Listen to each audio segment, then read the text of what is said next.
shine, her song would fill the air. She rocked the state of Mississippi. Now a few more black people stand there. Fannie Lou Hamer.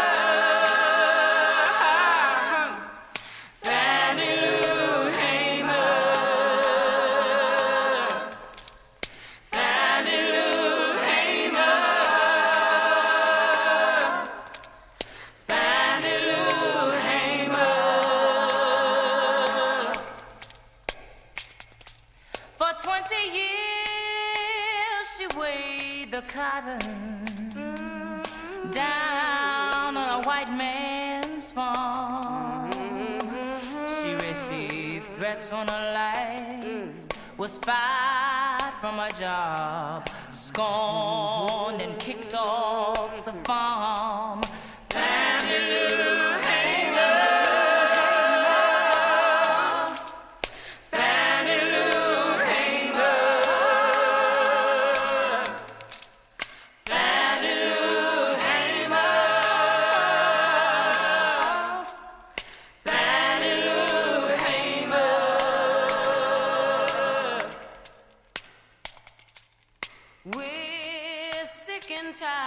Being sick and tired, that's what the lady would yell.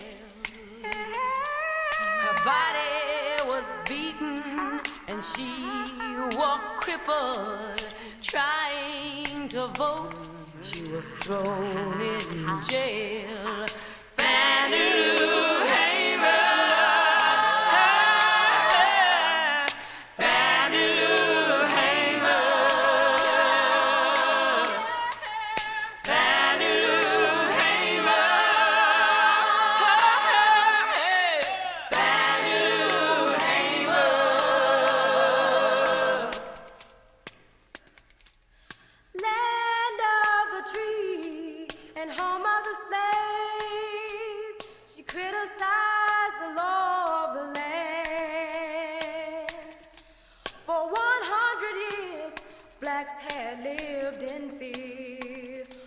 They marched, took their lives in their hands. Fannie Lou Hamer. Fannie Lou Hamer. Fannie Lou Hamer. Fannie Lou Hamer.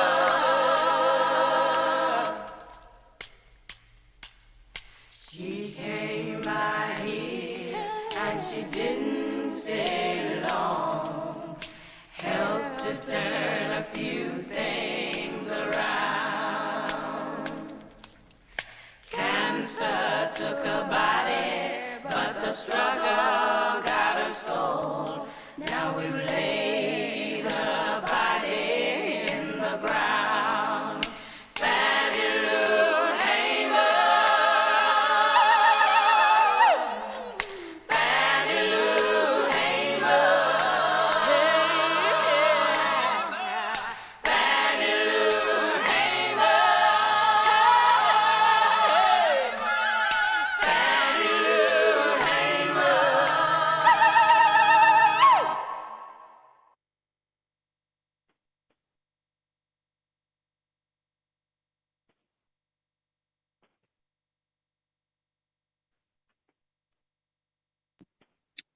Hamer. Thank you, everyone, for being here.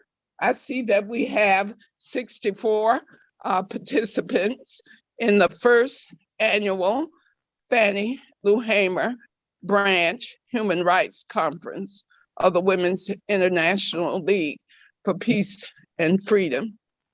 I imagine when many of you awakened this morning, you were hit with the horrific news of the tornadoes that struck through the central United States, with an estimated over 100 people have lost their lives in a very unusual storm.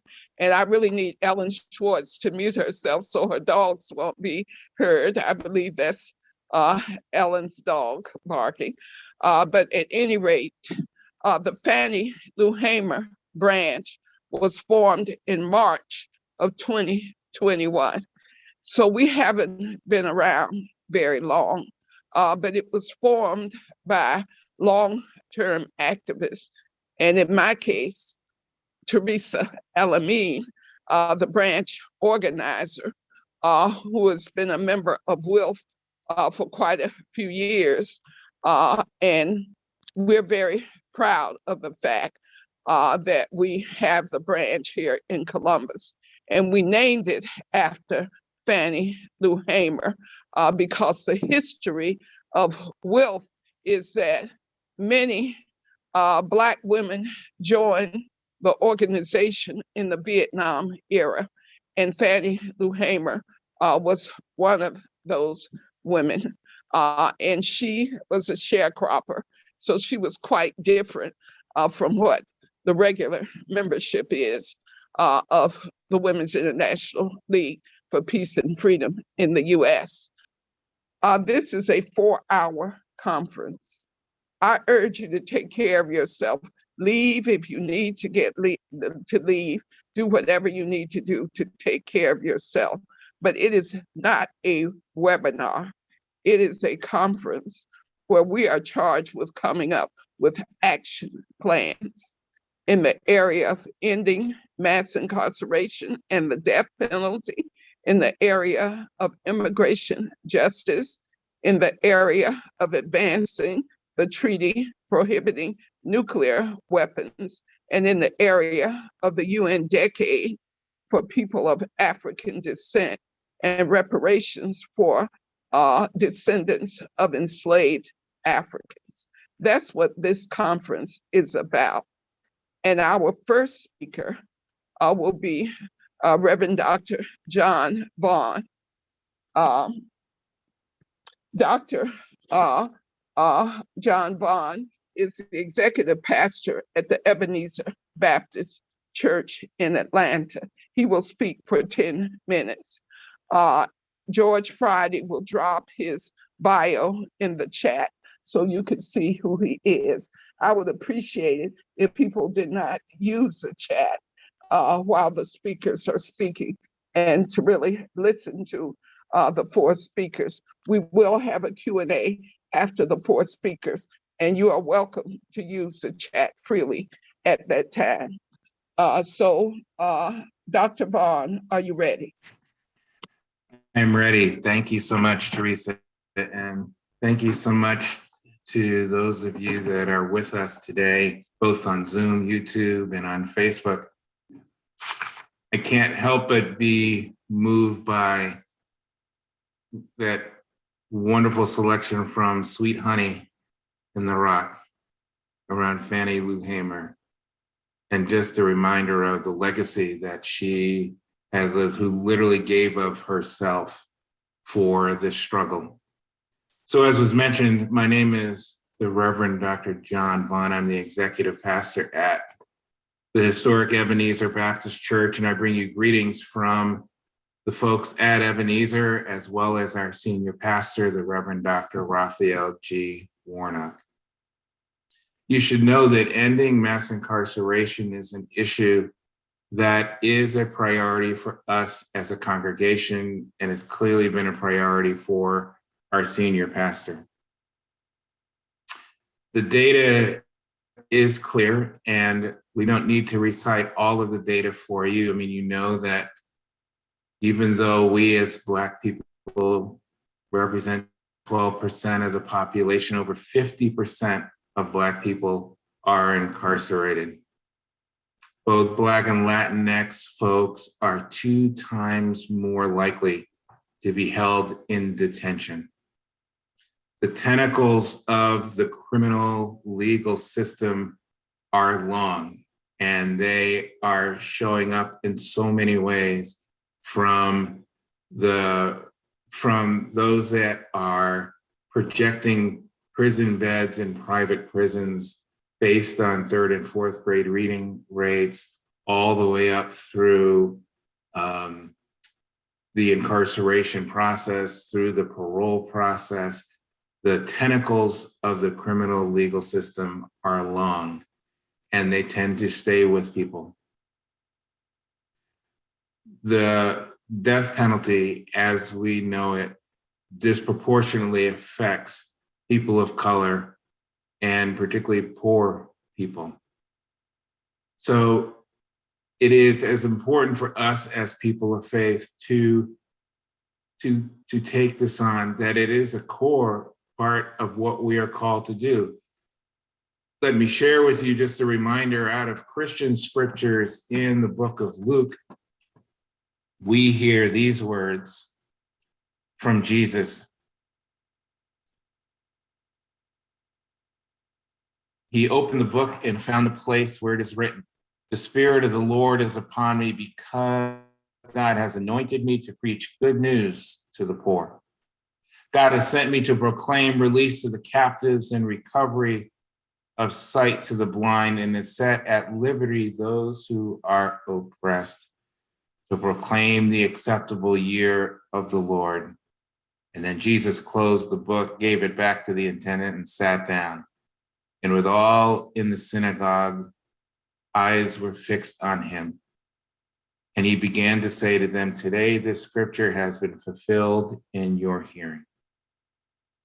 To proclaim release to the captives, the call is clear for us as Christians, for us as people of faith. The Multi-Faith Initiative to End Mass Incarceration was founded in 2019. It really was a partnership that started between Ebenezer Baptist Church, the Temple in Atlanta, and Auburn Seminary in New York City.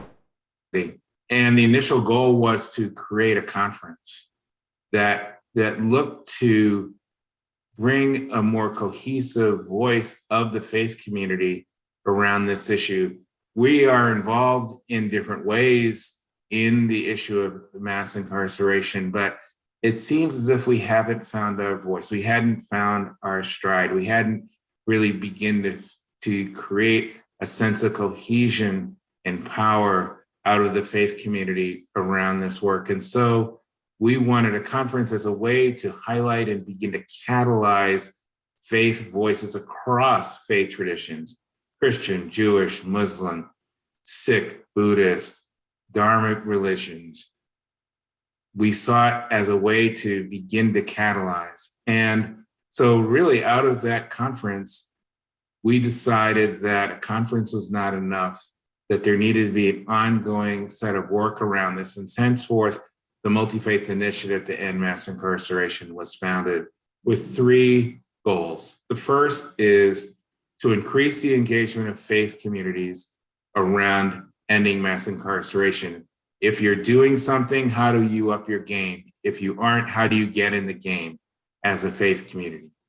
The second is to focus on shifting narrative, the way that we talk about mass incarceration, the ways that we talk about this work. Narratives make a difference. Narratives can shape public will. If you would note that oftentimes when you look at public policy in this country, it's oftentimes not driven by data. It is oftentimes driven by narratives. It's driven by stories. And so we want to reshape the narrative around around the criminal legal system and ending mass incarceration, and particularly for us as people of faith and moral courage. The third is that we want to increase the engagement of faith communities in policy work. We have to show up as faith communities at not only the national level, but also at the state level. So we want to increase the engagement of the ways that faith communities are engaged. And I would say that our focus right now are in 6 regions: New York, Georgia, Texas, Arkansas, Wisconsin, and Southern California.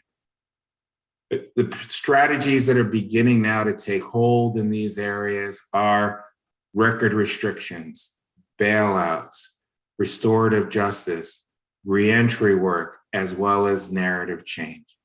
I want to encourage you, if you'd like to connect with us, particularly as faith communities, to check out the website, www.endingmassincarceration.com, www.endingmassincarceration.com. We're excited about this opportunity to engage and sharpen the religious voice, and we encourage you to be able to join us. I'll just leave you with this, that we as faith communities, we are the people of the second chance. We are the people of new beginnings. We are the people that, for whom believe in reconciliation and justice. And so this is a chance for us to be the communities and the people that God is calling us to be. So thank you for this time together, and excited to be with you today. Amen. Thank you, Dr. Vaughn. Our next speaker on immigration justice is Azadeh Shashahani of Project South. Thank you so much. Can you hear me? Yes. Okay, great. Thank you very much. I'm greatly honored to be here and wanted to thank Theresa Al-Amin and George Friday and the Fannie Lou Hamer branch for organizing this conference and for the invitation. So my name is Azadeh Shashahani. I serve as Legal and Advocacy Director at Project South, and I'm also co-counsel on the class action lawsuit that was filed on behalf of survivors of medical abuse at the Irving County Detention Center in Georgia, which, as I'm sure most of y'all know, was the site of systematic medical abuse against immigrant women. So Project South is a social justice organization based in Atlanta, working in support of grassroots organizations and Black immigrants, undocumented, and Muslim communities in the US South. And we're also in solidarity and joint struggle with Black and Indigenous communities in the Global South. We work on various areas such as immigration, detention, ending local police collusion with ICE, defending and protecting Muslim and Middle Eastern communities against the state surveillance and repression, and ensuring that undocumented people have access to fundamental rights such as utilities and higher education.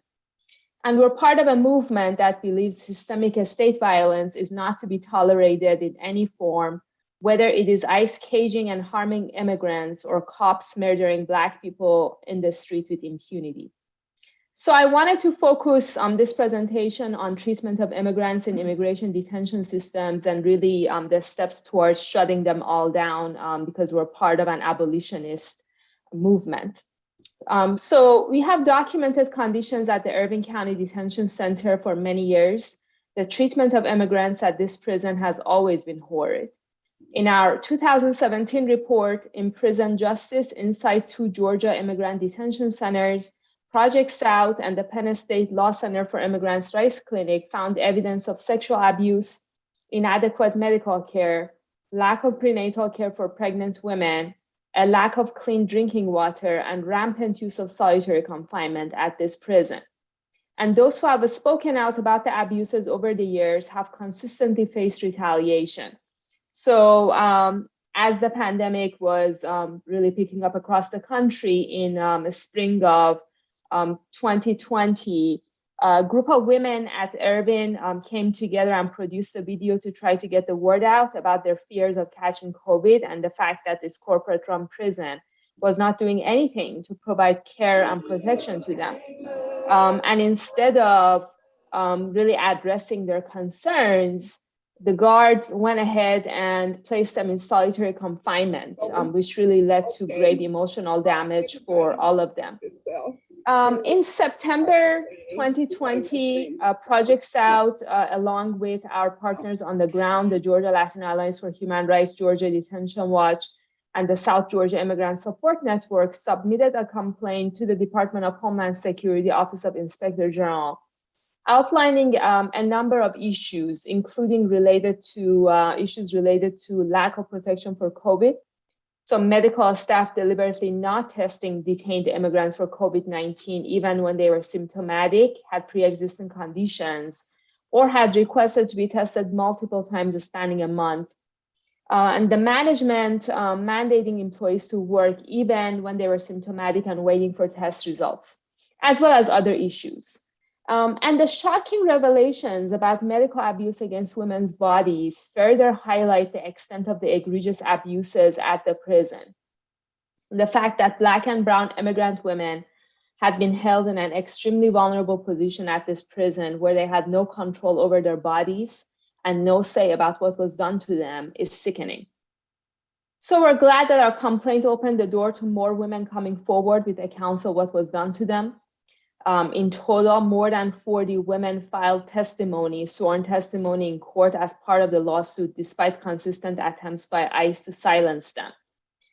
But it pains me to know that there could be many more women out there somewhere in the world who will never be able to talk about what happened to them and the abuse that they suffered while at Irving, let alone receive a measure of redress, while living with the lifelong damage to their bodies and spirits. And not surprisingly, ICE has not been forthcoming with information. Rather, they've been actively trying to cover their own tracks through deporting survivors and witnesses to medical abuse. If it wasn't because of the documentation work happening and the advocates' efforts to track down and reach out to women all over the world and the courage of the impacted women, none of this would have ever come to light. So ICE had already deported 6 women, and they were trying to deport several more before lawyers and members of Congress stepped in. And as I mentioned, they also used other tactics of retaliation against those who speak out, such as threats of placing women in solitary or actually subjecting them to solitary confinement. So the filing in the class action lawsuit includes evidence showing that ICE and private prison contractors at the prison knew as far back as 2018 about the medical abuse being inflicted on the women, and yet they did nothing. Instead, they kept sending women to the same doctor. And given what we have learned about the systemic violence against immigrants' bodies at Irving, we need ICE to come clean about what is happening at ICE prisons nationwide, because immigrants cannot have their bodily integrity at the mercy of ICE and the private prison corporations that the agency contracts with. And that is why we have filed the Freedom of Information Act request to obtain information about gynecological procedures at ICE prisons nationwide. And not surprisingly, ICE didn't provide us with any information, so we had to sue. And we have begun receiving documents. And as we receive more, we're in the process of providing a digest that we can put out to the public. In terms of updates on Irving, pursuant to the class action lawsuit, all known survivors of medical abuse at Irving were released. And as of September, there are no more immigrants in ICE custody at Irving, which is really a major victory. However, women are now transferred to Stewart, another prison in South Georgia, which is a corporate-run deadly prison with a forced labor program and a documented record of other egregious human rights violations. This is an extremely troubling development and a clear attempt by ICE to deflect attention from the abuses at Irving. There have been 8 deaths at Stewart since May 2017, 2 by suicide, 4 during the pandemic. And in fact, the Stewart has been the deadliest ICE prison around the country during the pandemic. And so in terms of what we need for accountability, we know that the scrutiny must not stop with examining the actions of one individual, namely the doctor. This is about ICE and the private prison corporation LaSalle. And both Irving and Stewart should be shut down immediately and people should be freed. The egregious retaliation against those who speak out must end, and the women who suffered medical abuse must receive redress for the harm that they suffered. The US government, as well as the private prison corporations running these prisons, must be held accountable. So we are determined to push ahead by pursuing a thorough congressional investigation, Department of Homeland Security Office of Inspector General investigation, and we have also gone to the United Nations and the Inter-American Commission to expose the human rights violations. In fact, this past summer, there was a hearing before the Inter-American Commission on this same issue on abuses on immigration in immigration detention centers in the US South. And of course, in terms of the bigger picture, we need to shut all of these prisons down As a first step, the Biden administration must mandate that ICE stop dealing with private prison corporations, the same mandate that they issued to the Department of Justice, because we cannot entrust the care of human beings to private prison corporations as their main interest is maximizing profit. And lastly, I would like to leave you with this quote from Fannie Lou Hamer. Nobody's free until everybody's free. Thank you very much. Thank you so much, Azadeh. Our next speaker is Cheryl Spencer, who is a longtime WILPF member, and she'll be speaking about the treaty prohibiting nuclear weapons. So, George, if you could drop Cheryl Spencer's bio in the chat. I believe Cheryl has a presentation that she'll be sharing on the screen. Thank you, Cheryl. Yes, good afternoon. I'm just bringing it up.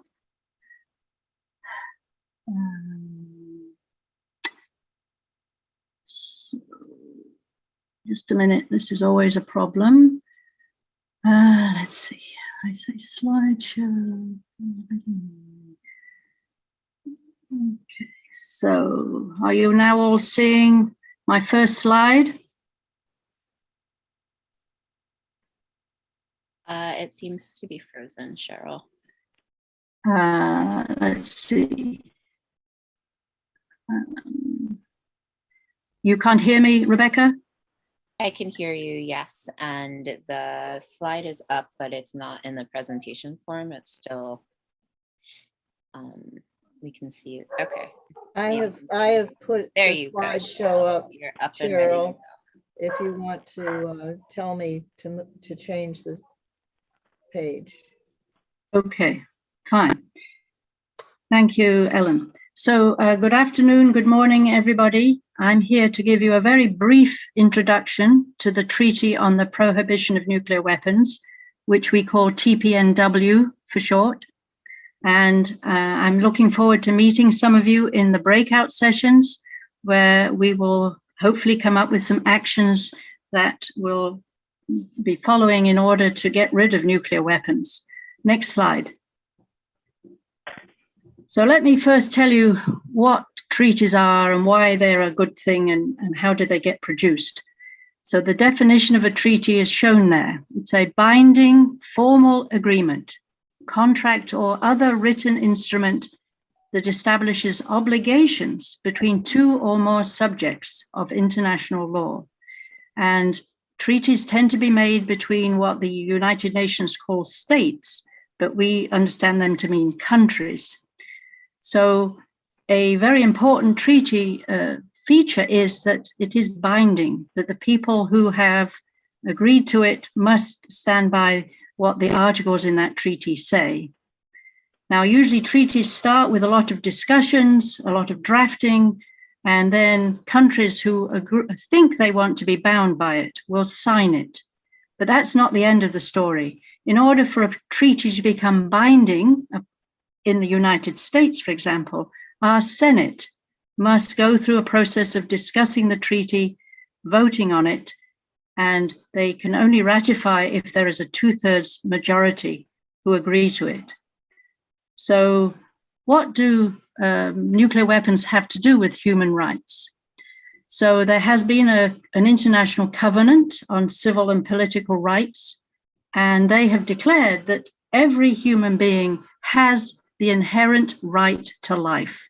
That is the most basic human right. It is our right to have life, and it shall not be deprived from us arbitrarily, and it must be protected by the laws of the country. So the United Nations has a committee called the Human Rights Committee, and a few years ago they concluded that the threat or the use of nuclear weapons violates that right to life. So that is one of the reasons it's very important that we get rid of nuclear weapons. So the TPNW was born a few years ago because the world's governments were getting more and more worried about the growing threat that nuclear weapons pose to all aspects of human life. If nuclear weapons should be exploded in anger, then our very human survival is at risk. It will certainly hurt the environment. It will stop socioeconomic development. It could stop us from growing food. And so all in all, the health and welfare of current and future generations would be at risk. Next slide. So here's a small overview of the history, the recent history of this treaty.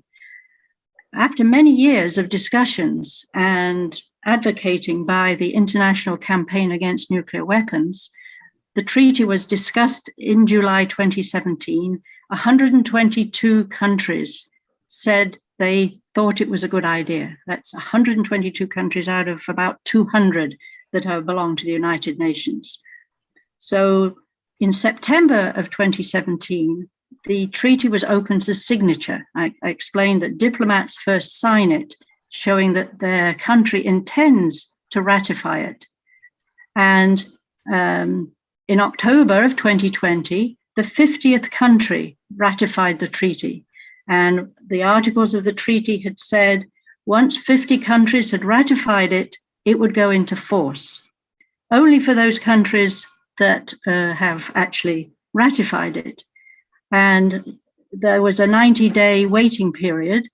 And so on the 22nd of January this year, the treaty prohibiting nuclear weapons went into force for those countries who had ratified it. And many of us were out and celebrating that, and we will be doing that again next January, the 22nd.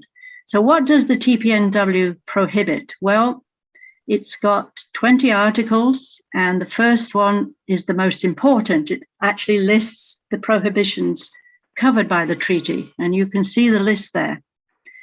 And it's a very comprehensive list. Countries cannot develop, test, produce, manufacture, transfer, possess, stockpile, use, or threaten to use nuclear weapons. And they cannot allow nuclear weapons to be stationed on their territory. And they are not, they're prohibited from actually encouraging anybody else to do it. And it's not just countries that they should be encouraging not to have nuclear weapons, but anyone. So to date, 57 countries have ratified the Tpnw, and the full list is can be found at that URL. And I'm happy to say that just yesterday, Mongolia acceded, which is the same as ratifying, to the Tpnw. So next slide, please, shows a map, a world map of the countries which had ratified the Tpnw as of 2 days ago, because Mongolia, which is squeezed between Russia and China, just there, they're the ones who acceded to the Tpnw. They don't look like many countries, but in fact, population-wise, they're very populous countries. So a fairly good fraction of the world's population has agreed that they're not going to have anything to do with nuclear weapons. Next slide, please. But already, nuclear weapons have trampled on the human rights of some unfortunate people. And it's mostly indigenous people who have suffered already from nuclear weapons because their lands were taken over by the US government and other governments to test bombs in the years 1940s to 1970s. So the Marshallese were forced to evacuate their islands in the Western Pacific. You've probably heard of the Bikini Atoll. 67 bombs were exploded over those islands in 12 years. And those bombs were much, much larger than the bombs that destroyed Hiroshima. So one can add up how many megatons equivalent to TNT were exploded. And it's as if 1.6 Hiroshima bombs had been exploded every day during that 12 years. Ellen, okay. So now, even 60 years later, the Marshallese have gone back to their islands, but they cannot farm their previously fertile land because it's too radioactive. And so they have to import most of their food, which tends to be processed and canned. In Australia, the Aboriginal people in a certain desert area were displaced when the British made some bomb tests there. But they didn't realize that Aborigines are nomadic and they didn't find them all. And so some were still in the test area. And so they suffered from the radioactive fallout. Next slide, please. So next slide, please.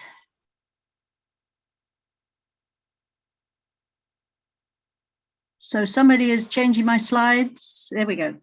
So it was in the past that Medicaid was available to the citizens of the Marshall Islands who had come to the United States where they couldn't live on their own islands because they are suffering long-term negative health effects. And that was fine until 1996 when there was a major welfare reform act which removed their Medicaid. So now there's a big effort for Congress to restore access to Medicaid. So all the victims of US nuclear testing can be treated. And we will discuss this topic further in our breakout sessions. Next slide, please. But besides the risk that a nuclear weapon could explode near you, why should you care about them? Well, this graphic shows you how much money is being spent every minute in 2020 on nuclear weapons in the 9 countries that own nuclear weapons. There at the top is the US. Every minute, $70,881 of your tax money is being spent on US nuclear weapons every minute. So in all, $72.6 billion was spent by all those countries. And in the US, $27.7 billion was given to 12 US defense companies to design and make nuclear weapons for the US government. Next slide, please.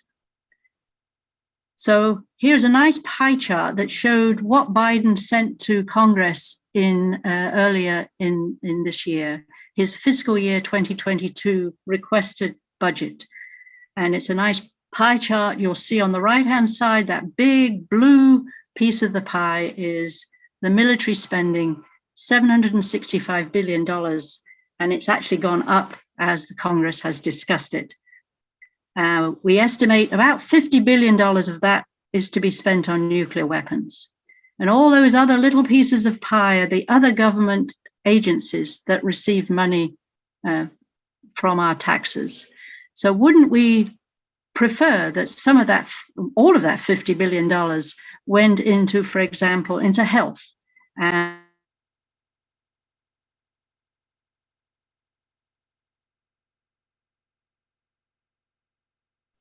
muted me. Okay. So next slide, please. So we know that other weapons of mass destruction, when they've been told to be prohibited, eventually they have actually been prohibited and they've been seen as illegitimate, like landmines and chemical weapons. And so they have lost their political status. And so we're hoping that as more countries ratify the Tpnw, nuclear weapons will also lose their political status. And arms companies will be seen as having reputational risk and investors will shun them. So some pension funds have already divested from such companies. An example is the ABP, very, very large Dutch pension fund. So we must pressure our politicians to endorse the Tpnw and get more cities to become nuclear weapon-free zones. New York City, 2 days ago, passed a very powerful packet of legislation which does this, and we'll be discussing that in our breakout session. Last slide, please. So here are my concluding remarks about the treaty. It does, in its preamble, acknowledge that the harm suffered as a result of nuclear weapons already happened and anticipated if we don't get rid of them, has a disproportionate impact on women and girls and on Indigenous people around the world. The treaty says that states parties are committed to supporting and strengthening the effective participation of women in nuclear disarmament negotiations. Up till now, many treaties about nuclear weapons, mostly men discussing them, they're going to try to make sure that there are more women at the table when these treaties are discussed.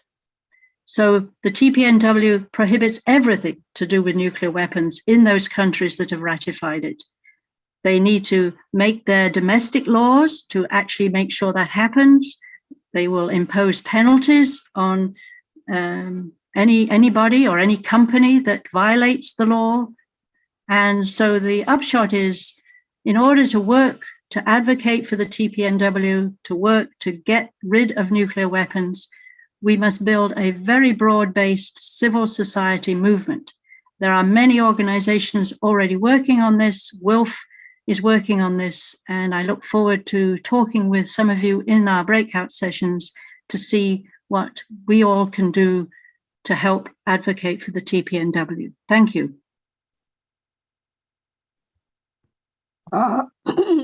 Thank you, Cheryl. Our final speaker on the panel is Akinyele Umoja of Georgia State University, Africana Studies Department. So George, if you would drop Akinyele's bio in the chat. Thank you so much, Akinyele. Thank you, Teresa. And I'm sharing my screen with you. I want to show a few images in my presentation. I want not only thank Teresa, but thank the Fannie Lou Hamer branch of the Women's International League for Peace and Freedom, who've asked me to come here to speak to you about the International Decade of People of African Descent. I'm wondering in the audience, how many of you even heard that there was an International Decade? If you could just put your thumbs up if you know, if you've heard of it. And the International Decade of People of African Descent, of course, began in 2015, and we only got a couple of more years left, 2024, really 3 years, but we almost through with 2021. So we really got a couple of years left of this International Decade of People of African Descent. I'm going to discuss with you how this decade came about. It's part of the legacy of the 2001 Durban Conference in Durban, South Africa, World Conference Against Racism. Now, the whole need to even have an international decade has to do with the imperialist assault on Africa, particularly in the 18th and 19th century. As Walter Riley talked about the underdevelopment of Africa that occurred during that time, of course, primarily because of the transatlantic slave trade, which we call the Ma'afa, as well as colonialism. You know, in 1885, European countries just divided up Africa. Like, you know, you divide up a turkey on the Thanksgiving holiday, we call it.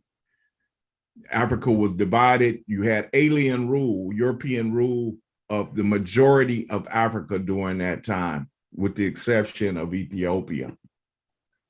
But in the 1950s, African liberation movements, African independence movements sprung up to fight back against this colonialism. And of course, Fannie Lou Hamer was a part of that motion in the United States to get rid of apartheid here in the United States, which we call Jim Crow, to get rid of racism, institutionalized racism. And so that's why you had a Black Power movement. Here we see Fannie Lou Hamer speaking on Black Power. We as Black people want something to say about our destiny. So those were two twin parts of that movement of the 1950s, 60s, and 70s. And of course, out of that movement, we had leaders like the great Queen Mother Moore, like Malcolm X, who talked to us about the necessity of having internationalism, that we should identify ourselves as an African people, number one. Number two, that we needed to connect with struggles of people around the world. There was also a component of Pan-Africanism in what these two great leaders, and several others, but I want to focus on them. They're known for promoting internationalism, to us to look toward international law and to identify ourselves as an African people. And of course, internationalism not only pertained to looking at African people, but you see this image that was in the Crusader magazine that was produced by Robert and Mabel Williams and Ethel Azalea Johnson, showing that the non-Anglo-Saxon world needed to unite against United States racism, Jim Crow, and mob rule. That legacy continued in the 1990s, and you had groups like the National Black United Front, led by Conrad Royal during that particular time. And you had the December 12th movement in New York and several other organizations, but they were front and center. And December 12th was led by this very strong sister by the name of Viola Plummer, who had been involved in Pan-Africanist and socialist movements. And they advocated the necessity for us to charge the United States with genocide and to fight for reparations. One of the members of December 12th, a human rights attorney by the name of Roger Wareham, was working on the international level, working in Geneva, and proposed this World Conference Against Racism. This shows the impact that sometimes that we think on a local level, we think on grassroots movements don't have impact. But Roger, a member of a grassroots organization, was able to propose this through international work he was working on. And then you have in 2001, this World Conference Against Racism. Now, of course, the United States under the Bush administration decided, and the second Bush administration, we should say, decided they would not participate. And of course, Israel decided it wouldn't participate because the anti-Zionist movement definitely had identified Zionism with racism.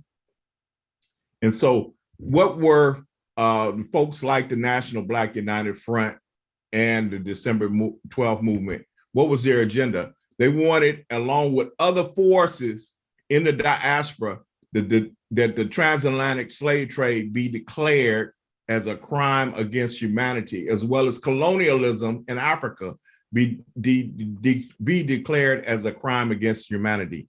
They wanted reparations for African people on the continent as well as in the diaspora. And then a recognition that there was an economic base to racism. It wasn't just that people don't like us, but there were people who actually benefited from our oppression. And as Walter Rodney stated, Africa was underdeveloped, African people were underdeveloped, and Europe benefited. There was unjust enrichment that occurred from the oppression of Black people, from colonialism as well as slavery. And of course, at that conference, you had massive attendance of people from civil society putting pressure on the states, demanding that racism, there be reparations for racism, as well as charging Zionism in Israel, and that there should be self-determination and sovereignty for the Palestinian people. And of course, the diplomatic approaches occurred also at this World Conference. One of the major things is that the transatlantic slave trade was declared a crime against humanity. And then you had this document here, the Durban Declaration and Program of Action. And what does it say in the Durban Declaration and Program of Action? As we stated, the transatlantic slave trade, apartheid, and genocide are crimes against humanity. Again, let me state the transatlantic slave trade, apartheid in South Africa, and genocide against human beings around the world are all crimes against humanity. That colonialism contributed to social and economic inequality, that there's a reason why that Africa is underdeveloped. There's a reason why the Caribbean is underdeveloped. It's not just because we're inferior. It's not that we're inferior. In fact, as Walter Rodney stated, our labor help and our resources help build the imperialist countries. The document also calls upon states to take appropriate and effective measures to halt and reverse the consequences of the above practices of the transatlantic slave trade, which there are vestiges of today, of apartheid, colonialism, and genocide, that the states must take appropriate measures to halt, because there's still things going on, right? And reverse what has happened before. As Malcolm X said, if you stab a person in the back, it doesn't resolve the problem just by pulling a knife out, but you have to heal the wound that's there. You can't just stab somebody, not provide any medicine, not provide any disinfectant, not what do you call it? You can't provide anything that closes the wound up. You just leave them there bleeding. And that's what's happening today. We're left bleeding. Of course, after the conference, you had 9/11 that occurred the weekend after the conference. The week after the conference, you had 9/11, and that shifted the focus from this challenge against racism around the world to this whole campaign against quote unquote terrorism. But some continued. We had forces who had a rally of 100,000 people in Washington, D.C., and calling for reparations at that time, post-Durban. And of course, even on an international level, there was work that was done in the United Nations and other bodies to challenge racism and to carry out the Durban program. Here is a quote from Marielle Fanon, the daughter of France Fanon, Marielle Fanon Mendez, who said, from France, "The legacy of enslavement and racial subordination, segregation, racial terrorism, and racial equality in the United States remain a serious challenge, as there has been no real commitment to reparations and truth and reconciliation for people of African descent." She's speaking as a member of the working group of experts in the United Nations on people of African descent after they did their tour of the United States and issued this report. Also, on an international level, the High Commissioner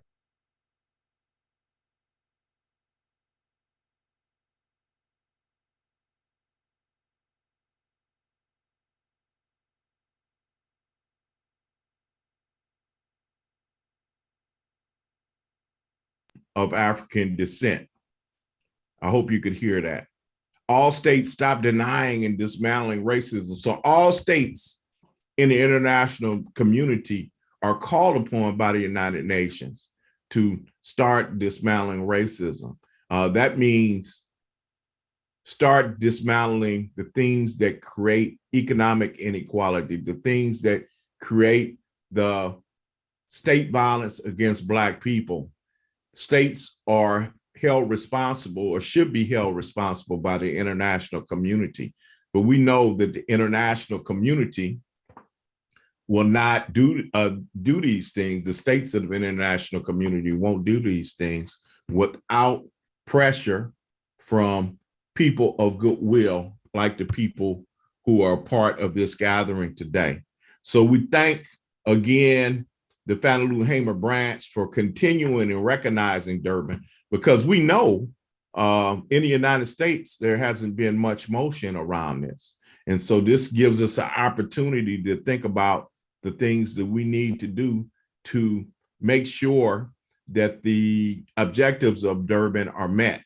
Of course, Danny Glover is the United Nations Special Ambassador for the decade. And in several states around the world, of course, here you see this image from Venezuela with Venezuelan youth. Several countries around the world have begun activities around the decade. And this is from 2019 in Venezuela. And so this is the 20th anniversary of the World Conference Against Racism and the Durban Declaration. And so again, we thank the Fannie Lou Hamer branch for allowing this discussion today. And if you join the plenary, which will discuss this and discuss reparations as one of the remedies. We'll talk about in the United States what we can do to forward this struggle around reparations. Thank you. And free the land. Free the land. And thank you so much, Brother Akinyele. The plan for the rest of the day, everyone, is that at 2:15, you will go into the breakout sessions. So we have just a few minutes for any kind of clarifying questions that there may be. But the breakout sessions will run from 2:15 to 2:55. Alicia Wilson and Joya Thornton will be the facilitators for ending mass incarceration and the death penalty. That breakout will remain in the main room. So people who are attending that breakout session do not have to leave the main room. You will be able to choose which session you want to go to, thanks to the skills of Ellen Schwartz and Ellen Thomas. And after we finish a short Q&A, to just make sure that there are no other questions. I do know that Dr. Vaughn has to leave us soon, and Asadeh Shashahani has to leave us even sooner. Cheryl and Akinyele will remain for the breakouts associated with their presentations. So George Friday will handle the Q&A. Thanks, Teresa. If you have a question, please put it in the chat or raise your hand, and you'll have a couple of minutes, 2 minutes, to ask your question of any of our speakers from this morning or this afternoon. George, someone asked me a question in the chat, and I would just rather state it. They asked me who was the Durban Declaration named after, and it's named after the city Durban in South Africa. Definitely not Dick Durbin, as was asked. He probably would be, it would be a whole nother declaration. It was named after him, but it's named after the city in South Africa where the conference took place, Durban, South Africa. Thank you so much. I'm looking for raised hands or in the chat. There is a question about the agenda for the rest of the day from Regina. I'm just going to go ahead and address that, Regina. At 2:15, you'll be put into a breakout room of your choice between the 4 topic areas that our speakers covered this morning or this afternoon. And in that time, you will have a facilitated conversation and discussion about action steps or recommendations based on the information that you have and the information that is shared. That's the next step. And then we have a second iteration of the breakout rooms to more winnow that list that people have worked on and refine the recommendations. We all come together for our last hour. And that is my brief 20-second description of that. I'm very sorry that I'm going to have to leave, but I wanted to know, will all this be recorded? And I know there is a recording, and how will we be able to watch that? Thank you. Sure, the recording will be available on WILPF's YouTube channel. It will also be posted on the Southern Anti-Racism Network page, which is projectsarn.org. Can you hear me? Yes, I can. Yeah. This is Sue Hilton from Humboldt, and I wanted to ask, as a DEA, I guess I'm those stories are astonishing, and I appreciate your work. And I guess I would like to know, some ideas of the things that people can do. Yeah, thank you so much. I think there are two two levels of a struggle. On the federal front, I think we really need to be putting pressure on the Biden administration and really putting pressure on your members of Congress to defund ICE. On the local level, I would say, regardless of where you are in the country, there is probably an immigration detention center that you can work on trying to shut down. And as a reminder, these ICE prisons are part of the larger mass incarceration system. So I would also, encourage folks to join forces with our comrades working to just shut down the entirety of the mass incarceration system, because, we can't be working in silos. We have to really join forces towards abolition. Thank you. Thanks, Azadeh. We have time for one last question, if there is one. I just wanted to say that there's a connection between the people of African descent question and this immigration question. I was made alerted to Haitians and other people of African descent, particularly in Louisiana, that are being prematurely deported even without hearings. And so, Ajay, I actually will be in touch with you around that to see if there was some way we could collaborate around that issue. That's great to hear. It's good when conferences help people make connections. I see that there are 4 hands raised.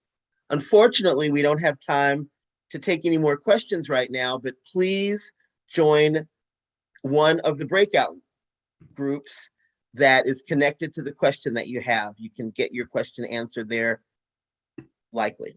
So Ellen Swartz, it's over to you for us to get into the rooms. Yep.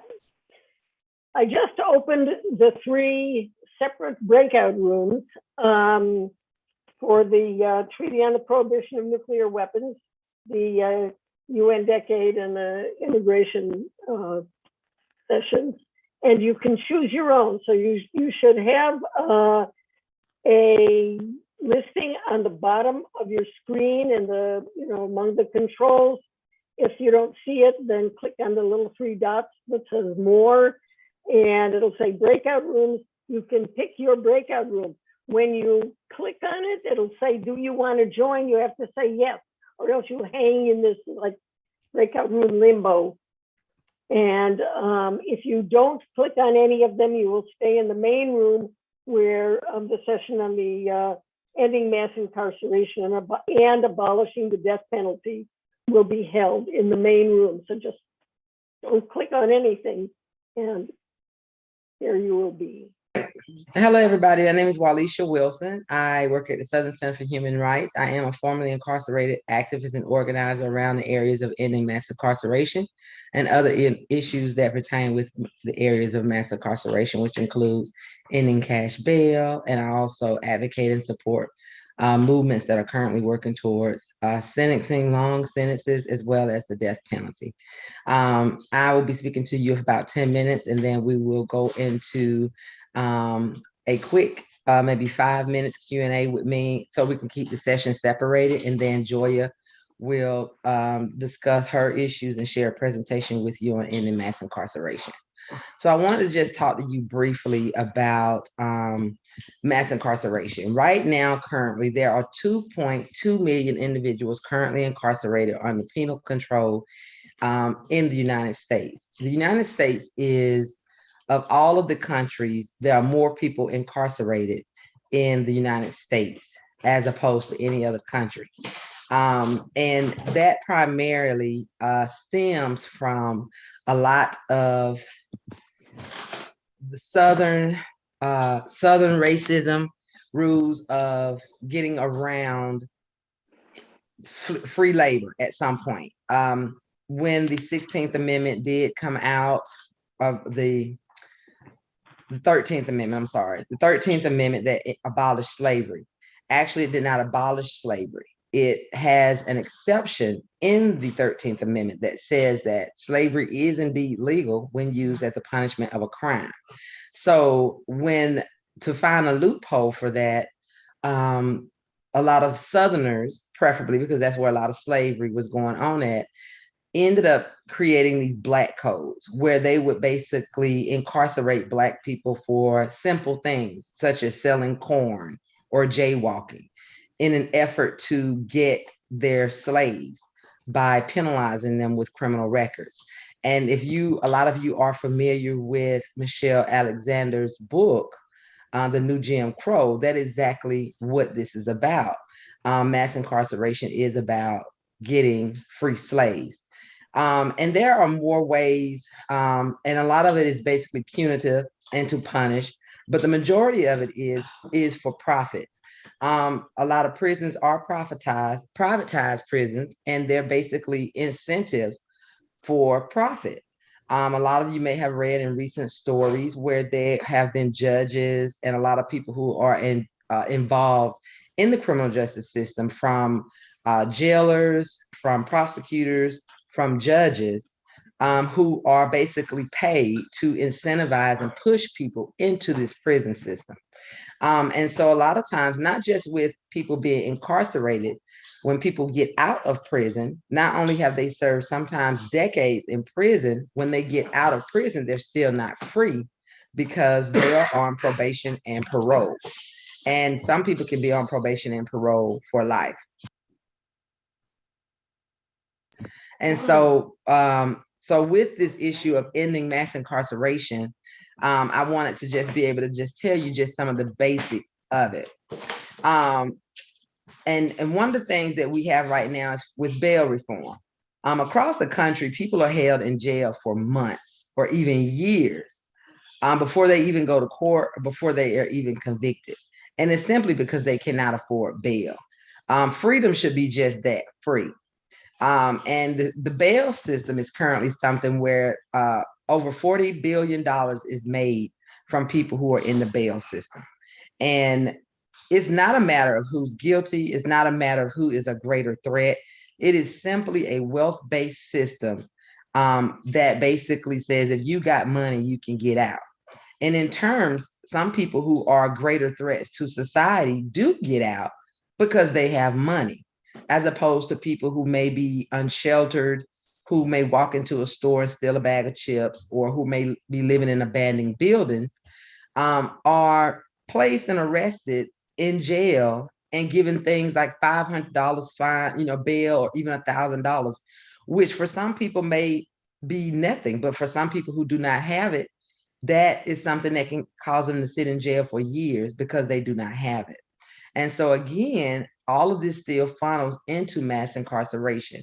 And I know a lot of you are probably familiar with the school to prison pipeline, which is rooted in a lot of school systems having zero tolerance policies that tend to, instead of things that small infractions that we did when we were children, whether it's back talking to a teacher or getting into a little fight with kids, or even getting into a verbal dispute, are now sending a lot of kids to principals' offices and getting them expelled.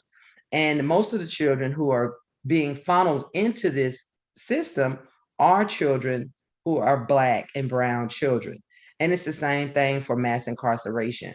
In a country that is only 13% of African American, over 70% of the people who are currently incarcerated across the country in prisons and jails are Black and brown Black people. And so just wanted to be able to just kind of get you to note of what's going on, primarily with here in Georgia. In Georgia, taxpayers pay about between $24,000 to $26,000 a year to house an individual in a Georgia state prison. In California, California and New York can go up to $190,000 a year. These are programs that are just housing individuals. And a lot of these individuals have committed nonviolent offenses where nobody died in these offenses. And there are ways that can be, when I think the purpose with ending mass incarceration is not saying that people should not be held accountable for what they've done. It's about making sure that whatever should be done should be equal to the punishment. Right now, one of the biggest things I'm advocating on and supporting in Alabama is a man who was placed in incarceration in the early 80s. He stole a bicycle that was worth $9 at the time, and he has life in prison.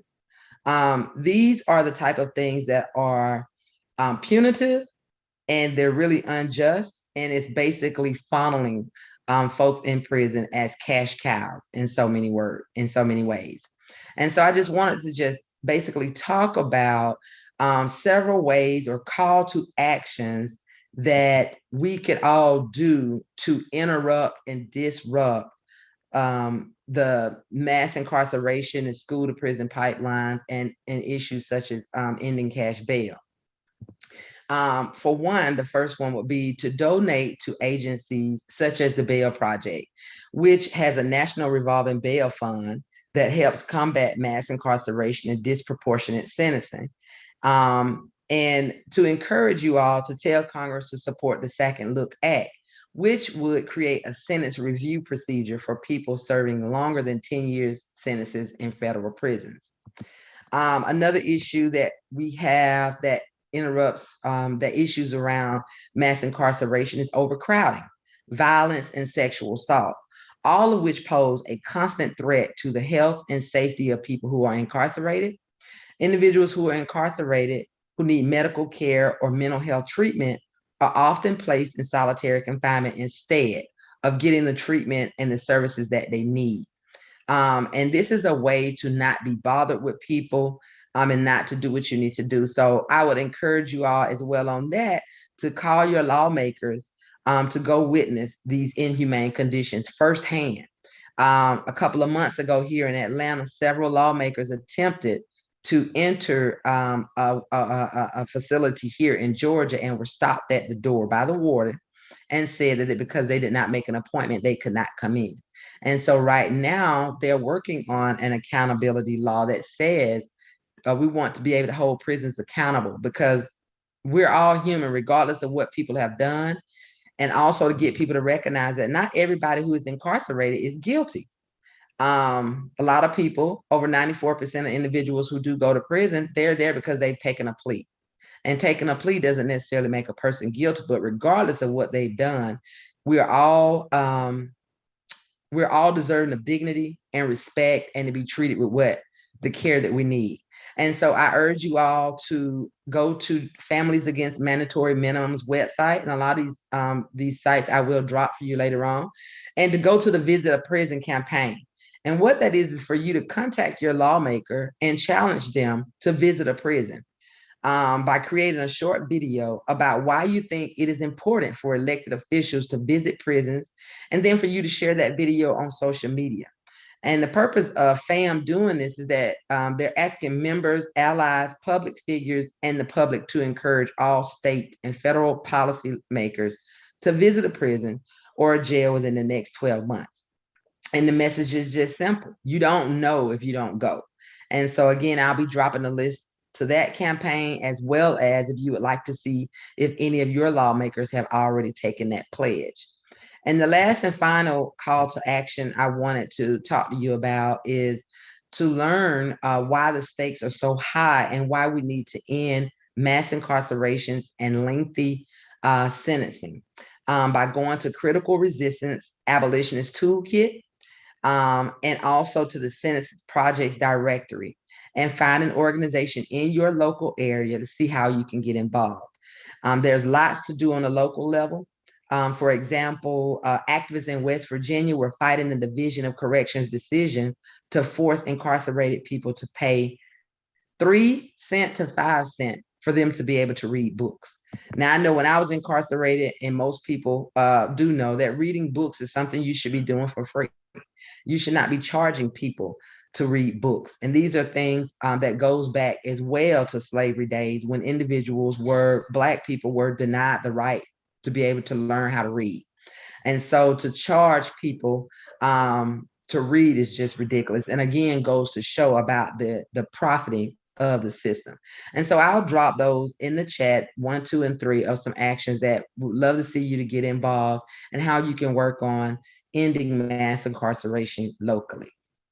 And so from this point, we will take 5 minutes of questions before we transition over into the death penalty part of this breakout. And if you had a question, you can feel free to take yourself off mute. Hi, my name is General Parker. Hey, General.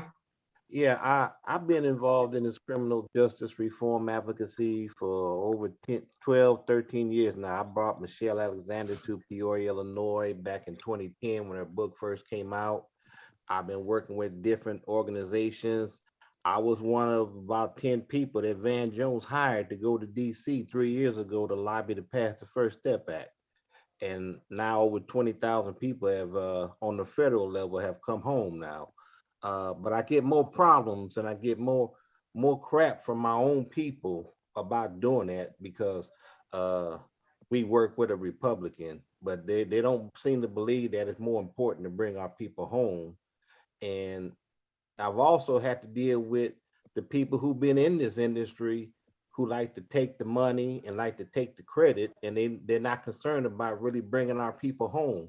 So it was 2.2 million people in prison around the country about 10 years ago. We still at 2.2 million, and that's after 20,000 people been let out on the federal level. So how's this stuff going to change if we keep putting the same people in place and dealing with the same people like Biden, who came up with the crime bill, who put our people in prison like that? You know, I don't understand.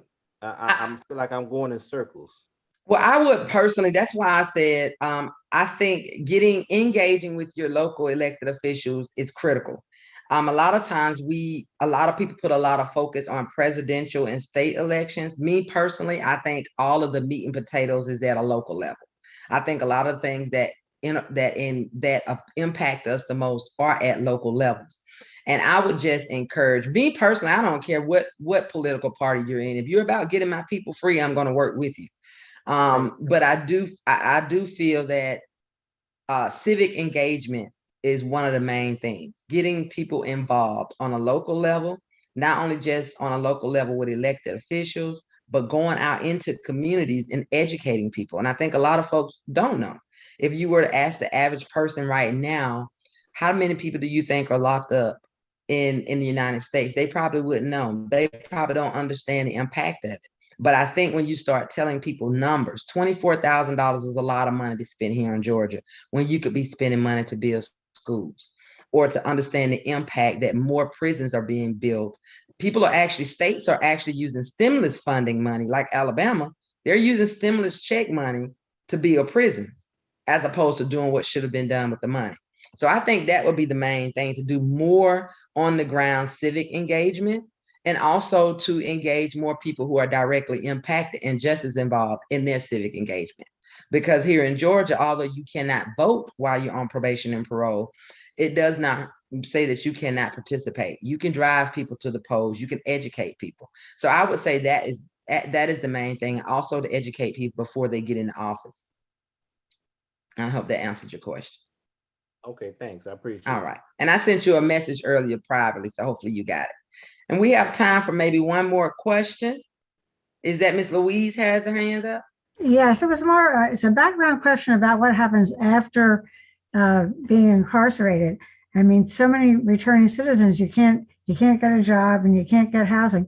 Is that something new in the criminal justice system, or has it always been that every conviction is a life sentence? Because that's a life sentence. Has that gone on forever, the whole past 100 years? That's not anything new. I think it has just gotten worse. I can remember people telling me that, I can remember folks who are now in their 60s and 70s who served times in the 40s and 50s and 60s, who said that when they got out, they were able to get jobs with no problems. I think right now, to me, and I'm only 46, but after speaking with people who are in their 70s or 80s who did serve time, they were able to get out with no problem and get jobs. From my understanding, there are over 45,000, or maybe 245,000, but there are over 45,000 collateral consequences with having a felony conviction that ranges from not being able to get a job. So the purpose of the goal says that we want you to get out and we want you to be successful, but you cannot do that if you can't get a job. You cannot get housing, or with a felony, some people cannot get life insurance. You cannot buy a burial plot.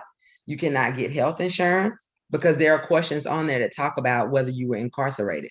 So when we talk about things like banning the box on employment, we also need to focus on banning the box in all areas: education, public assistance, because up until 2016, you couldn't even get food stamps in Georgia if you had a felony conviction of any kind. So again, we can't expect people to be successful if there are all these things that are placed in their way for them not to be successful. And I personally feel that that is designed on purpose, because the goal is to not have people successful. Because if everybody was successful, then therefore they wouldn't be in prison. Therefore, people's monies and pockets wouldn't get filled. So it's definitely by design. So yeah, it's been around for a long time. And it's basically a life sentence. You're never finished your sentence. It is a life sentence, and Georgia is bad at it. I know a lot of you all through places, but Georgia is right up there with Texas, and if not has surpassed Texas, because not only do we have, out of all the other states, we have the most people under correctional control. Not only do we have the most people incarcerated, we have the most people that when they get out, they're on paper, which is probation and parole, and then we give the longest sentences. So a person can go to prison, can get 40 years or life in prison for selling $80 worth of crack. They could serve 40 or 50 years, and then they could get out and be on probation and parole for life. So if they went in at the age of 16 and get out at the age of 60 or 70, they may die on probation and never have ever gone somewhere and cast a vote. So yes, it is a lifetime punishment. And when people say prison really should be the punishment, if you're going to send me to prison, prison should be the punishment, not getting out and being subjected to a lifetime of homelessness and unemployment and all these other collateral consequences. So I thank you so much for your question. Unfortunately, we couldn't get to the other questions, but we're going to go ahead and allow Joya to start her part, and then I'll drop the last two of my call to actions in the chat. Thank you so much, Walisha. I learned so much every time I hear you speak. It feels good that you welcome me into this space. I want to first say thank you to Dr. Elamine and the Fannie Lou Hamer branch of the Women's International League for Peace and Freedom, and the wonderful things that you've done throughout the years, and also in the state of Georgia. It feels so good to be wrapping up this year talking about issues that are mentioned sometimes on a macro level, but not really drill down to the nuts and bolts of systemic bias and international policy and the failed integrity of our criminal legal system, as Walisha has mentioned. For those of you who do not know me, I am Joya Thornton. I am the National Policy Strategist at the Southern Center for Human Rights right here in Atlanta. My primary role is to track, design, and support legislation and litigation to end the American capital punishment system. You know, that's something that we don't really like to talk about. Walisha talked about mass incarceration, and many of whom will return back to society. But I advocate for and represent those individuals that may not make it back to society. So I just want to talk about this year and how this has just been such a winning year for me and in my role and my other colleagues that I work with across the country. This year, I've served on strategic teams to end the American capital punishment system in Virginia, where Governor Ralph Northam officially signed HB 2263 into law. This abolished the death penalty in the Commonwealth of Virginia.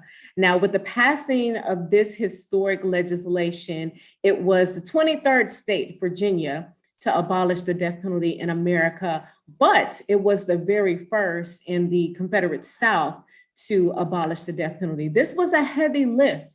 And when I talk to people about capital punishment and ending the death penalty, you know, there are different people who have different opinions and views, and I just want to lift that up and validate all of that. And one of the reasons why I decided to enter into this space about 8 minutes ago, and I'm seeing the time, it says 10 more minutes, 8 years ago, was a question that Brian Stevenson asked, and he said, It's not that there are any perfect victims or perfect defendants. It's not if we, that person has, deserves the right to die. It's do we deserve the right to kill that person? And that's something I had to ask myself over and over again, entering into this space. In Tennessee, the state legislature overwhelmingly approved a bill that was retroactive that helped death row inmates like Purvis Payne, people like Purvis Payne, get back into court, and saved his life because he has an opportunity to attest that he indeed lives with intellectual disabilities. And this was passed on April 26, 2021 with HB 1062. So I want to talk about also, every year I'm fueled by the spirit and soul of women who fought tirelessly for human and civil rights, like Ida B. Wells Barnett, Fannie Lou Hamer, Mary Church Terrell, Sojourner Truth. I have to lift these names up because they are an extension of the work that I do now. I want to send out some statistics really quick because I know we just have just a few minutes in this breakout space. I hope we'll have more time to talk about it. But since 1973, there have been 186 exonerations from death row. That means for every 9 people executed, 1 person on death row has been exonerated. There has been some cause for doubt when these people are exonerated, and this can be wrongful conviction, false confessions, prosecutorial misconduct, inadequate defense, withholding evidence on the prosecutor's behalf, and in many cases, lack of DNA. So the need for abolition of the death penalty is a top-down model for correcting the legal system.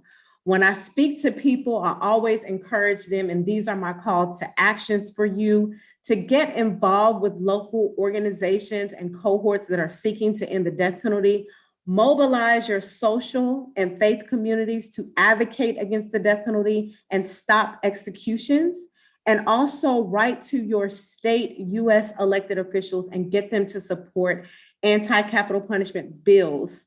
And stop executing people in your name. They are executing people in your name. 2 frameworks that I speak from are faith engagement and also critical race framework. I believe that these strategies are bipartisan.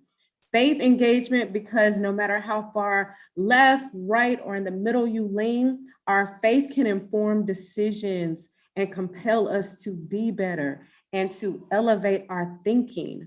I also believe that we cannot ignore the way race and explicit and implicit bias have played an outsized role in the integrity of our judicial system.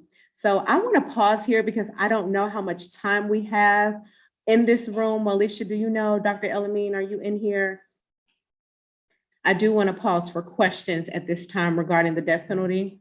And we can get into my presentation a little bit deeper, but like I said, I don't know how much time I have, and I know my presentation is a little bit more than 10 minutes. Joya, we leave this room at 2:55. Okay, I just wanted to make sure. So with that said, I want to begin framing the conversation with a guide for this discussion. Now, I understand that there is an ample amount of ways that we can approach the topic of the death penalty, but I would like for us to focus on this intellectual itinerary. So first, implicit bias exists in the minds of all people. The power of the prosecutor and or state's attorney in our judicial system, and race is often an indicator of who lives and who dies in our criminal legal system. State-sanctioned violence and murder throughout the history of America. So I'm going to go ahead and share my screen. Bear with me too. And I also have my 2 nieces. You may hear them in the background, but you know, we in the African diaspora, we are a communal people. So let me go ahead and, can everyone see my screen? Yes. Thank you so much. So I want to talk about implicit bias, and I'm going to scroll down to implicit bias. The definition of implicit bias describes when we have attitudes towards people and we associate them with stereotypes without our conscious knowledge. A fairly commonplace example of this is seen in studies that show white people will frequently associate criminality with Black or brown people without even realizing it. I want to bring up this map right now. And this map is from the Boston Police Department, and it confirms what many people in Boston and also nationwide have long thought and felt. Boston police officers target both communities of color and people of color at far greater rates than white communities or white people.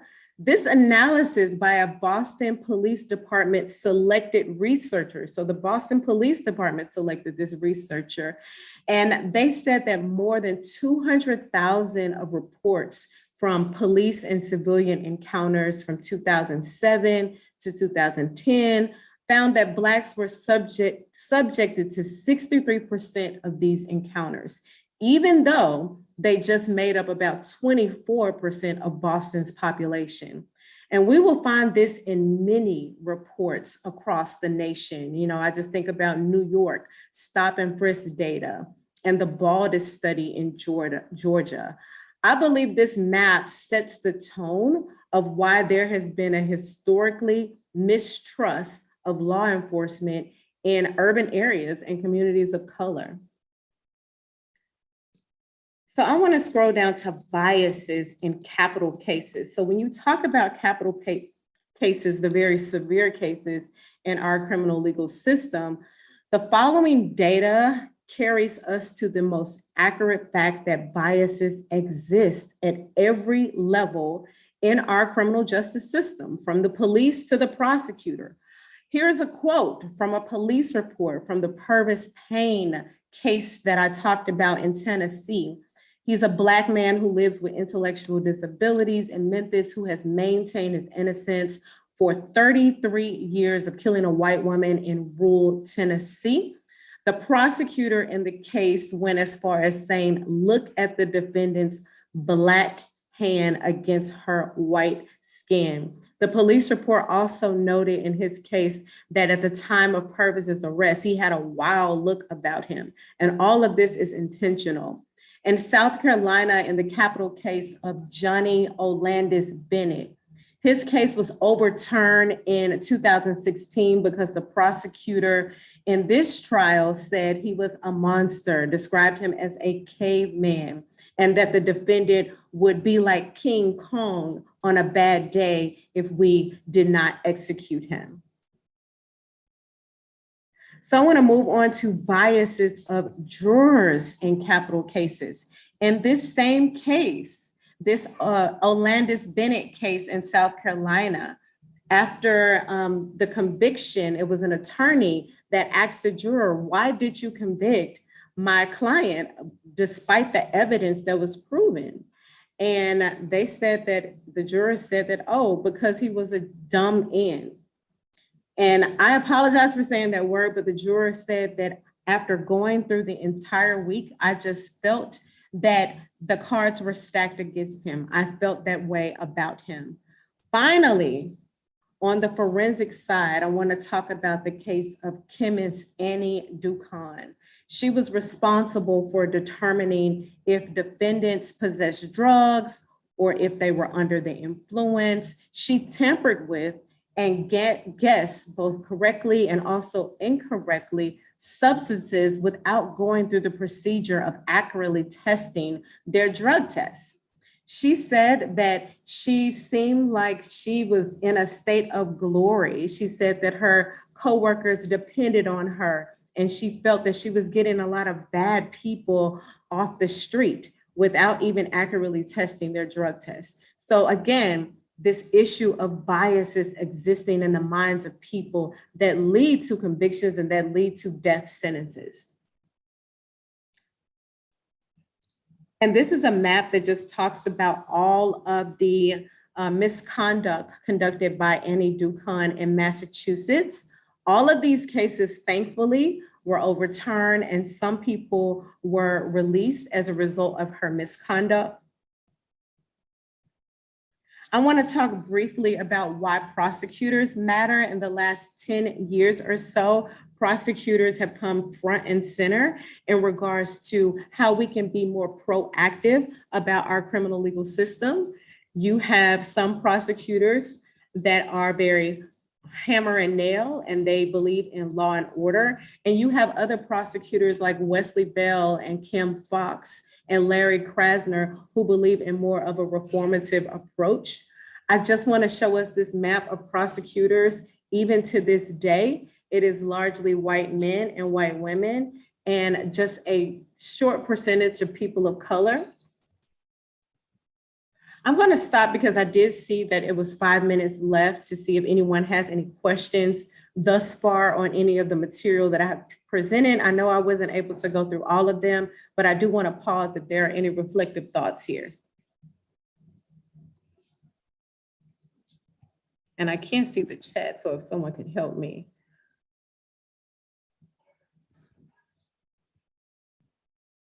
Does anyone have any questions?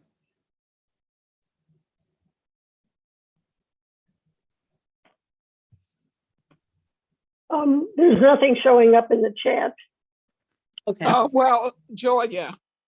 Yes, Dr. Elamine. Yes. And I love the way you call me Dr. Elamine. It's kind of a community joke here. I do not have a doctorate. But at any rate, Walisha is saying that she lost connection because there are some bad storms moving in the area. There are. Mm-hmm. And I'm in Columbus, and it's been cloudy all day, and I've lost some connections to some of my devices. So I'm using my phone as a safe device.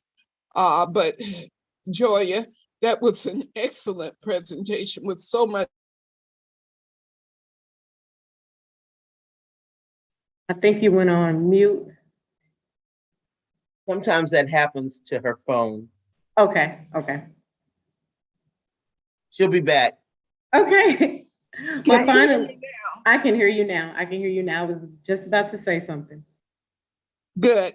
Well, what we want to do, because it's 2:53, so we should start moving back into the main room. Now, what's going to happen in the main room, Joya, is that you or Walisha needs to kind of outline what some of the actions that you propose, because everyone needs to understand that in the session from 3:15 to 3:45, the two of you are charged with coming up with 3 action proposals, no more than 3. So when you do the second session, you can answer any questions that people have, but you really want to focus on getting some agreement, because there were 30 people in this session. And so this was probably the largest session. And so people didn't have a lot of time to ask questions in terms of planning this session. You should have had about 20 minutes of presentation and about 20 minutes of discussion, but that didn't happen. So now both the Ellens are in this session, and so they will let people know that this main room, which unfortunately is being streamed, I shouldn't say unfortunately, but it's being live streamed on Facebook in 2 groups. So everybody gets to hear me saying what I'm saying from this group. So we should start moving everyone back into the main room, Ellens. So everybody comes back into the main room so we can do a quick sum up of what happened in the other sessions and in this one, because at 3:15, the final session starts. So everyone should be moved back into this room so we can chit chat. If anybody has any questions or comments That can still happen until everybody gets moved back into the room. So continue as if you still have the floor, Joya. 10 seconds before other people join.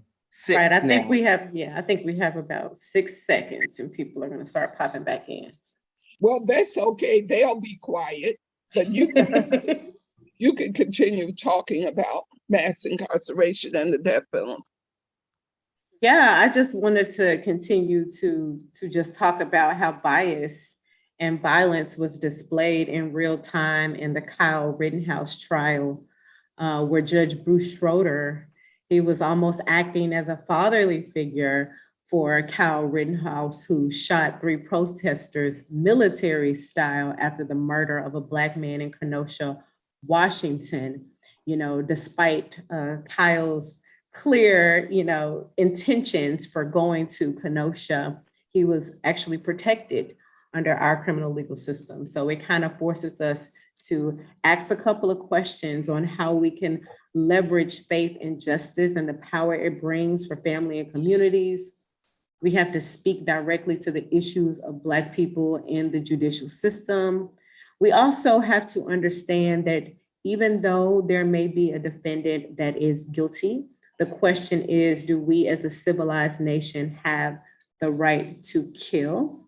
And I just want to say something that Alicia mentioned, we should have allegiance to policies and not politics, and understanding that one party does not hold all of the answers to all of our solutions. And I'll just be happy to answer further questions later on. We really need to talk about next steps now. And when I was looking at the participants list, I did see that Akinyele is back in. So Akinyele, we want to take a kind of 3-minute report back from the UN decade. So we're going in reverse order. UN decade, treaty prohibiting nuclear weapons, immigration justice, and ending mass incarceration. So we're just going to do a little 3-minute thing from each of the breakouts. And so I'm not sure, I expect you, Akinyele, or either Tatiana, to say what you thought came out of the breakout in 3 minutes or less. Okay, I'll try to be brief because we didn't get a chance to collaborate, but basically discussion was around how we could do more, particularly around the question of reparations. But one question that came up is that there hasn't been a lot done about the international decade in the United States. So we encouraged for folks to do work in their local communities and their bases, their networks around that. We wanted again to, there was just more emphasis on some of the participants in the thing on how do we bring this question of reparations to the street? And it's not only with white folks, but it's with Black folks, right? How do we get more of a community conversation on it? And then there was a suggestion that I provide to the Fannie Lou Hamer branch to distribute a resource list so people can get more information. Tatiana, am I leaving out anything? No, just the emphasis on building those relationships and planting those seeds within the minds of the folks that you interact with on a daily basis. So we're thinking of like hair salons, barbershops, grocery stores, your friends that you hang out with, you watch movies with, you go to church with. Are you all having these conversations around reparations of the UN decade? Normalizing these conversations and the livelihood of people of African descent. Well, thank you very much. Akinyele, when you came to Columbus in 2014, after Ta-Nehisi Coates put out that important Atlantic magazine article on a case for reparations, that presentation that you did back then, you can do that presentation again in Columbus over this next year as we're building to the 2nd annual Fannie Lou Human Rights Conference. So I agree, as an action proposal, education is key.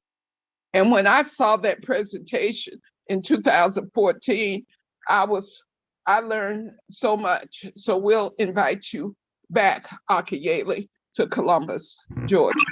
Thank you. Thank you. Love you so much, Akiyele. You're just so wonderful. I appreciate it. And the treaty prohibiting nuclear weapons. Rebecca, if you could report back on what you did in that session. Yes, thank you. It was a great session. I presented a little more on the treaty and actions that have been going on around the Tpnw, and we talked a lot about divestments. There was just a very large divestment that passed from New York City of $475 million on December 5th. So we spent a lot of time going over what that looks like and different actions. We have a list compiled with links for people to check out. And I think we have, about 10 different links right now of different actions that people can take with specific legislation that is being brought to Congress or the Senate. So in our next session, we'll whittle down how many actions that we want to work on. And then I saw also that Barbara put in that there is actually a working group or committee that's working on this in WILPF. So I think it would be great to connect that working group with the list that we currently have and the people saying that they want to be involved. Thank you, Rebecca. Thank you. In WILPF, we have something called the Advancing Human Rights Committee. It has 5 subcommittees. One of the subcommittees is the UN Decade for People of African Descent and Reparations. Another subcommittee is Ending Mass Incarceration and the Death Penalty. We also have Immigration Justice and Racial Justice, and also the UN for Women, of which Barbara Nielsen is the convener of that committee, along with possibly some others. We do not have, as far as I know, a working group specifically on the Tpnw, but the Disarm in Wars Committee is charged with doing that work, and Cheryl Spencer is a co-chair. So next we'll hear from Immigration Justice. Adrian, please. Thank you, Teresa. Yes, we came up with some suggestions about what we can do, and working off of what Asade had said about national and local. And these are as far as in no particular group order, but one of our suggestions was letters to representatives supporting the Build Back Better legislation that has in it a component for immigration justice.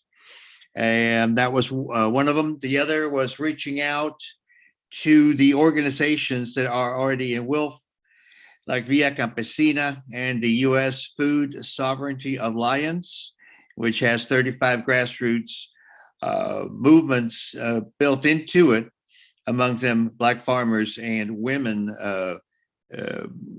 growers, women who harvest our foods. Another idea was to reach out to and to get some of these organizations, either encourage them to be part of podcasts so that people are more aware of immigration issues. Another one was writing letters to the editor, which is free, but because we have so many people that are connected now to reading newspapers electronically, that would be another way to raise awareness for what's going on with the immigration system. And then finally, we had a suggestion of making a list that perhaps that people could refer to. It's something that we could post on WILPF so that people who are in different states know what organizations are there that they can go to. For example, in Atlanta, we've got GLAR, but not everybody knows that they're here or the work that they're doing, or ASADE's organization. And then, of course, we also had a list of other groups that are also working with immigration, like BAJI, the Black Alliance for Just Immigration, the mijente.net, and of course, the American Friends Service Committee, and some others. Well, thank you. Thank you. I hope that everyone else is taking care of themselves throughout the conference, because if you haven't gotten your lunch or done anything or getting your tea, please take care of yourselves throughout the conference. The facilitators for the 4 breakout sessions, 5 of them were provided honorariums. That's Akinyele Umoja, Tatiana Reese, I hope I'm pronouncing her last name correctly, Alicia Wilson, Joya Thornton, and Rebecca Irby. Thanks to the grant from WILPF National, we were able to give each of those facilitators a $200 honorarium. And Kareem Moore, who is live streaming for us over these hours. He's our regular videographer here in Columbus. So he agreed to do the live streaming and make sure he preserves the recordings from the main room. He agreed to do that for $500. So for WILPF members, that is how the $1,500 mini grant was spent. And in terms of Mary Beth Gardam suggesting what we might do here in Columbus, I want people to understand the intersection of mass incarceration and immigrant detention. So we will let Alicia Wilson speak to that, because she spoke to it in the session on ending mass incarceration and the death penalty. Alicia, are you with us? Yes, we spoke on the massive numbers about there being over 2 million people currently incarcerated in the United States, and the United States being the only country that incarcerates that many, the most people, and how, like you said, with the intersectionality of mass incarceration as it relates to unfair sentencing laws, long sentences, particularly to individuals who are Black and Brown, and how that also plays a role in the death penalty. And I think Joya spoke also on the Kyle Rittenhouse case in Kenosha. And we all know that had that been a situation that was reversed, and had it been a Black person that shot up 3 white people, they would probably be facing the death penalty. So we just talked about how the injustice of it all, and how we can all get involved at a local, statewide, and national level to end mass incarceration, because it's entirely punitive, and a lot of it is not really based on getting people rehabilitated and getting people on the right paths in a healthy way, but simply to focus on a profit-driven system as it relates to incarcerating individuals, the bail system, as well as death penalty. And so we just wanted to engage individuals, give folks those numbers, give them the visuals as to how mass incarceration impacts us all. It doesn't just impact individuals who are in prison, it impacts families. And profits are made from all ways, not just incentivizing those beds to incentivize people to be incarcerated so that the states can make profit, but it can literally put families in debt, because phone calls and we talked about briefly about how Virginia is charging people up to 5 cents to be able to read out of a library that should be free. And so these were some things that we're going to be excited and talking about when we go into the next section, when we give those action plans as well, how you can be engaged on how you can work towards ending mass incarceration and supporting local, statewide, and national efforts to end mass incarceration, abolish the death penalty, and ending cash bail and long sentences. Walisha, I do not want you to lose sight of the purpose to come up with the action proposals. And what I was asking you to tell about now is how action proposals to end mass incarceration overall link with ending mass incarceration of immigrants. So immigrant detention and mass incarceration, there's a real link there. So we're at the point where we need to move into the final session. I'll go ahead and start, Alicia, if you don't mind. So the first thing I feel that is immediate, if you are someone who is interested in advocating abolishing the death penalty nationwide, both on a state level and federal level, next year there are 2 bills on the floor in Ohio that we have been really mobilizing behind faith communities, social communities, also other communities. And this is House Bill 103 and Senate Bill 183. We definitely want you to be vocal on supporting Ohio. It's kind of an all eyes on Ohio. Ohio needs our support. There are also some bills in Wyoming and also Utah and Nevada, but we feel strongly that the ground is fertile in Ohio for us to go ahead and pass those bills. And if you want to get involved with mobilizing and helping Ohio, again, I will drop my information in the chat, but I believe the conference also has our contact information. The next one is I want you to get involved with local organizations and other cohorts that are seeking to end the death penalty.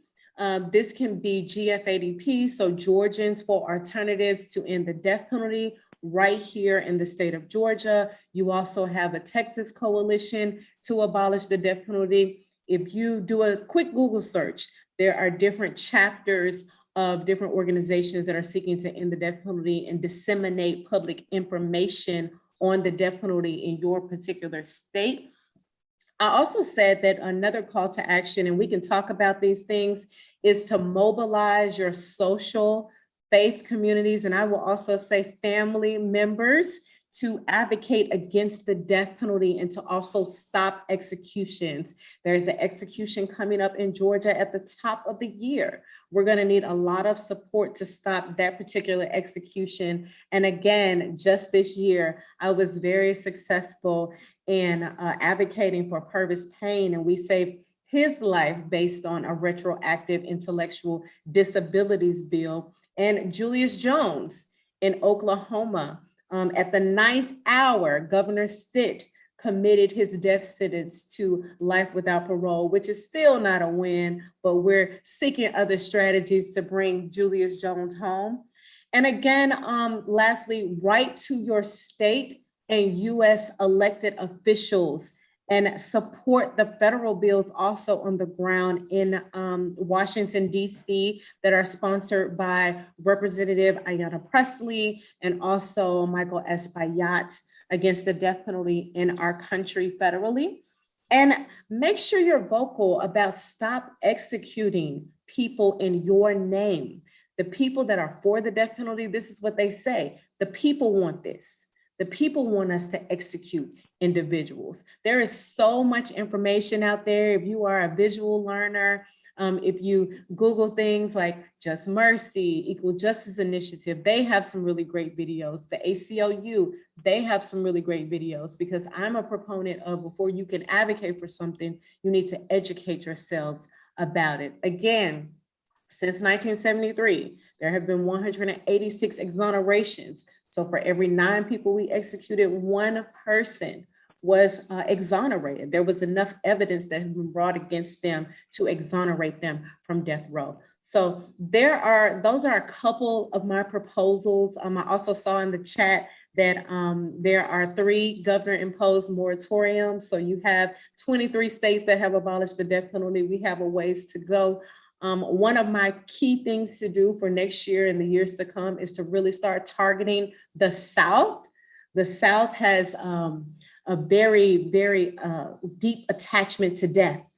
There's a map that I wanted to show that the same states that held on to lynching even into the 50s are the same states that are holding on to capital punishment and executions. So Alicia, I'm going to pass it to you, and then we can unpack both of the things that we propose. What ends up happening is that people get out and they go back because they can't get housing, they can't get jobs. And so those are some action proposals that have to be on the table for ending mass incarceration. How do we respect returning citizens and provide them with what they need in the way of jobs, housing, and education? So I'm putting that out there as an action proposal on reentry. Go ahead, Alicia. Well, I appreciate that. I know you went out for a little bit, but the gist of it is that to have an action proposal around reentry. And of course, one of the action proposals that I always tell people about is something that I actively do myself, is I only support businesses, or I do my best, because sometimes, you know, there are businesses that you have to deal with that are not background friendly, but I am very intentional on where I spend my money. And so I ask people, whenever you go shopping, whether it's grocery stores, whether it's gas stations, whether it's restaurants, whether you're looking for a plumber or a roofer, to only spend your money at places that support the hiring of people who are returning citizens. And for those who do not, when you engage in that conversation with them and you choose not to spend your money there, you let them know why you're not spending your money there. And that as a citizen, you want to support people who are returning home. But I think one of the other more pertinent and key issues, like Teresa has mentioned, as well as Joya, is educating. And you can educate wherever you go. I often get asked, well, why did we just leave that place? And I will tell them it's because that person does not hire individuals who are returning from home.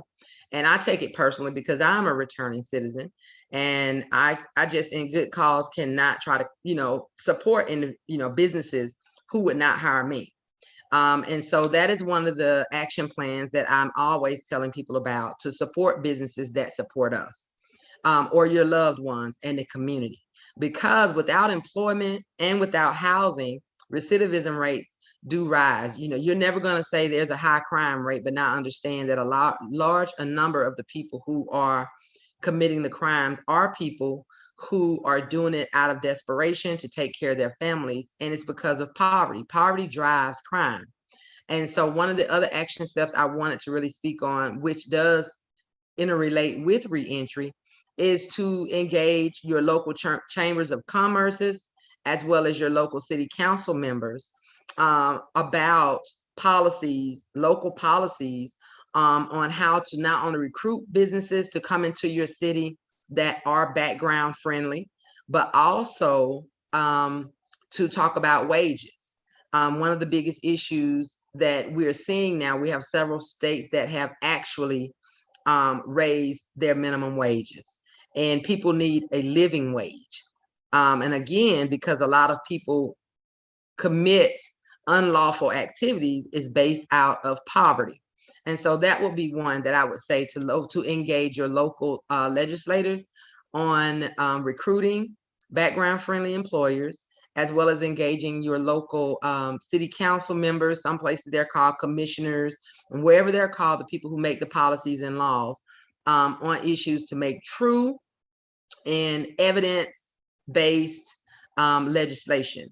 We have a lot of places that are saying about ban the box, but a lot of time that stuff is only in word only. And so we need to hold folks accountable and say, hey, 3 years ago, you all started a ban the box, but we're not really seeing people who it was meant to really work and help, those people being benefited from it. So not only do we need to engage our local legislators on these issues, we need to follow up with them, and we also need to hold them accountable when they have promised to do some things and they have not done that as well. Thank you, Alicia. There's a lot on the table, and you have to get it down to 3. So this would be a good opportunity to hear from the other participants on what they think priorities should be. That's fine. I just wanted to address, I know in the chat, Ponchelis made a suggestion that we propose, challenge our local, state, and national government HR directors to offer career opportunities to returning citizens, and to transition them into careers instead of jobs.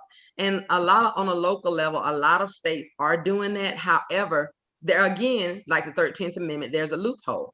Employers only get. Alicia, please, Okay. dear sister, we can't continue to do the presentations at this point because I think people in the breakout session now have to have a chance to say what they think about the proposals that you and Joya laid out, so we can have a little bit more kind of democratic input.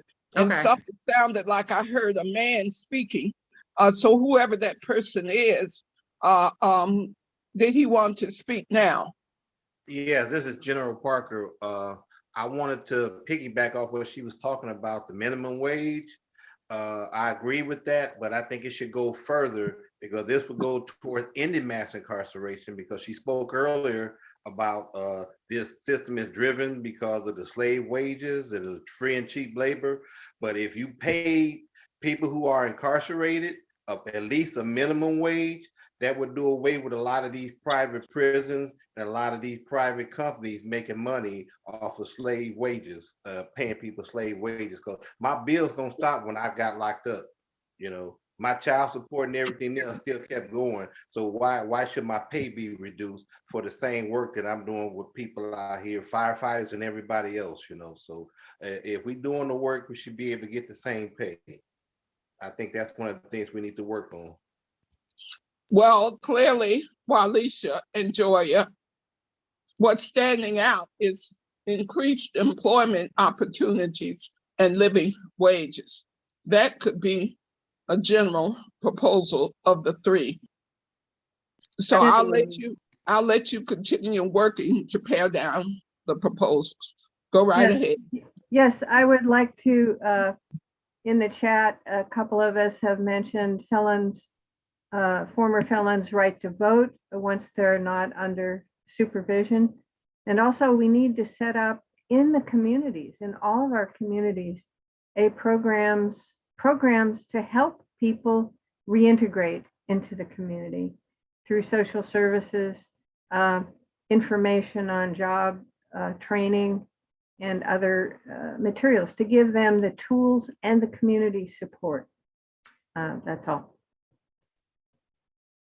Thank you so much, Judy. And if you don't mind, Ms. Elamine, I do want to lift up something what Alicia said, and I mistakenly said at the beginning of one of my presentations, for us to avoid using language like inmate and felon and use more positive language as currently incarcerated person, returning citizen, or person on probation.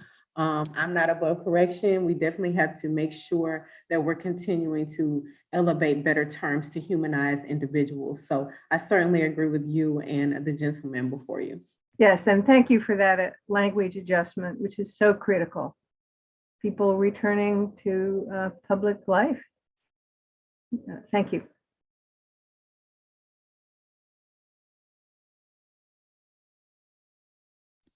Are there any others pertaining to mass incarceration, the death penalty in particular? You know, I'm very passionate about it. I try to compel others to be just as compassionate.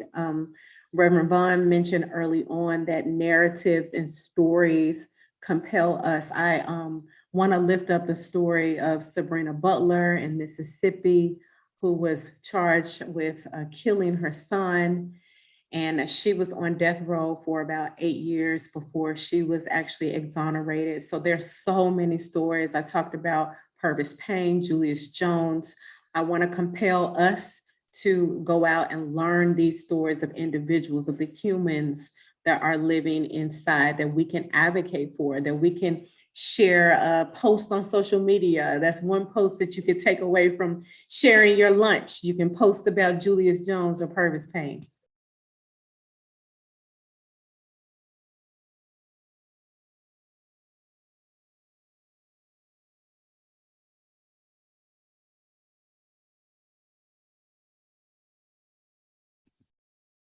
Are there any others? Yeah, this is an opportunity for people to speak up. And George Friday is raising her hand. Thanks, Joya and Walisha. I've learned a lot just being a fly on the wall here for the last 2 sessions, and I appreciate the recommendation around employment opportunities and wages. But what you just mentioned a second ago, Joya, about putting something on your social media, the different ways we get the information out and the education, what's your recommendation around, education? I could hear that you clearly understand it's got to fit in with what someone usually does in their life. And I do remember earlier you said something about barbershops and public places. And so I'd like to hear the recommendation that's connected to education. Thank you. Sure. And I also see another hand, Ms. Haber. I guess I'm saying this correctly. I see your hand, but we have to meet people where they are. Within the last 2 years, we have been on quote unquote quarantine. Those of us have quarantined more than others.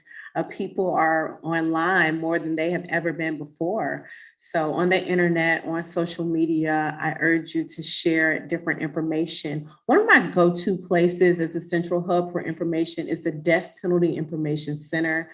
I'm going to drop their website. They have such high quality original research that they produce every other month in regards to the death penalty, whether it's race in the death penalty, intellectual disabilities, fiscal responsibility, different states that have policies and laws and bills that are on the floor. So I encourage you to visit DPIC. That is so important. But again, like, you have to know these stories yourself. I'm able to speak about Purvis because I've spent so much time not only with his family members, but again, reading his case and reading the stories. And make sure you get your information from multiple sources, not just one source. And I would say the Death Penalty Information Center is the #1 unbiased source to get information regarding capital punishment. Thank you. I think Odile had a hand.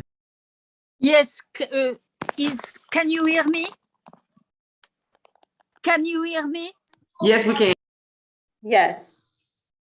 Okay. In the fall, there were some movement of people going in their car around prison. And it happened in Chicago, and it happened also in Sacramento. And I believe in Sacramento, I have a friend, Susan Pelican, who was shot at while she was going in a demonstration around the prison. She didn't die, she was wounded. The bullet went into her head, but she's okay now. But it's a kind of thing that really discourages people from being in a demonstration.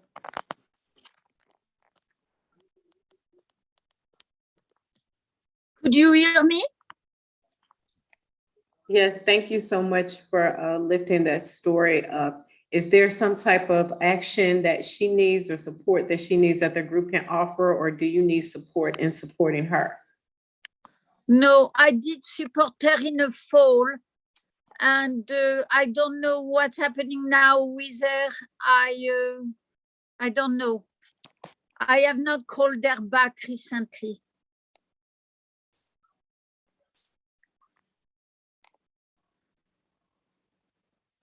And have you engaged any of the local, any of the elected officials?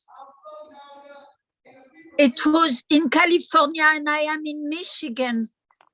So I didn't engage anyone at that time. Definitely make sure you do that. Odile, if you can contact me, I would try to get some things going on in the San Francisco Bay Area for that.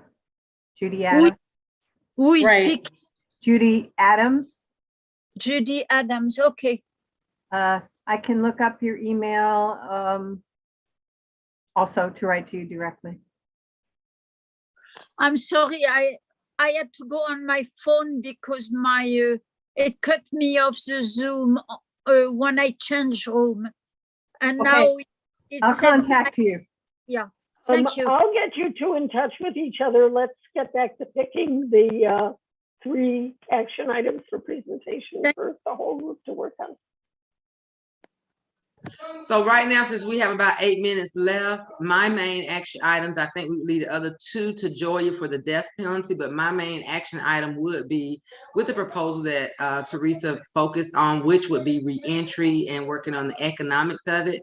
And with that, like I said, would be to engage your local elected officials on policies, bringing on making your communities more background friendly in the policies that they make on a local level regarding employment and housing. And not only to just engage them, follow up with them, and also hold them accountable when they do not go back with what they're doing.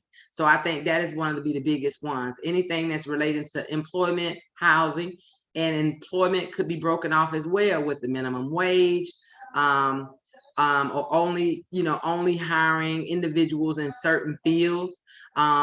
Anything that has to do with the employment. A lot of places will not hire people with records in office settings and things like that. So just engage your local elected officials, statewide officials, and federally. But like I said, a lot of the meat and potatoes is at the local level. And I would definitely, that would be my action item regarding reentry, because recidivism is one of the biggest problems that we have, and that's due to people not having living wages. And not even just the living wages, you got to start with the opportunities of being able to get a job first, and the opportunity to be able to get somewhere to live at first. Everybody deserves an opportunities to thrive and to take care of themselves, and everybody deserves housing. And so being free is not really free when you're unemployed and you're homeless. And so that is what my action plan would be on that reentry level, as far as ending mass incarceration, because all of that ties together with the recidivism, and that definitely ties with the lack of housing, employment opportunities, and entrepreneurship opportunities. So that's what I would encourage you to do, and that would be my action item. We have a hand raised. It says Robin Lloyd, but it doesn't look like Robin Lloyd. You want to unmute yourself? Hi, can you hear me? I'm Charlotte Dennett. I have no idea how I suddenly became Robin Lloyd. Robin, are you there? I don't know. Anyway, I just wanted to add something that's going on in Vermont. It's a new program in the women's prison, and a colleague of mine, Cheryl Dersh, really worked for years on this. It's a program that's called Step Out, and it trains women while they're in prison in entrepreneurship. It takes them through a whole set of stages of what they need to do when they get out of prison, if they want to start a new business, and they can choose whatever it is that interests them. And it's based on a program through Mercy Corps in Oregon. The recidivism rate has gone down, and the whole idea is that it empowers women, because otherwise they're just treated as chattel. White women, Black women in Vermont, it's a revolving door. There's no jobs for them when they get out, and then they get into drugs, and then they come back in. Most of the reasons for them being incarcerated are drug related, sadly.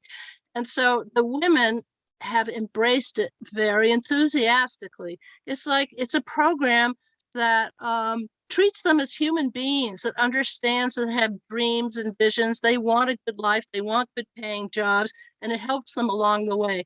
So I couldn't get access to the internet for some reason, other than this, or I would give you the link.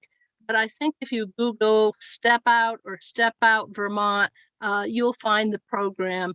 And we're very hopeful that this will change recidivism. It's hopeful. Thanks.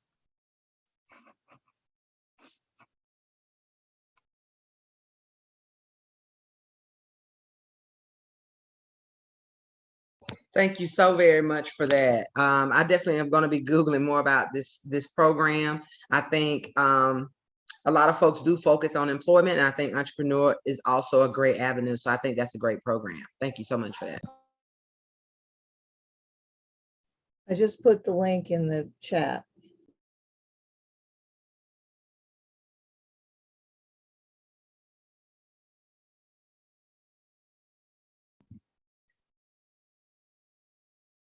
There's another hand, Marion Douglas Ungaro. Oh, okay, Mary. Good afternoon, everybody.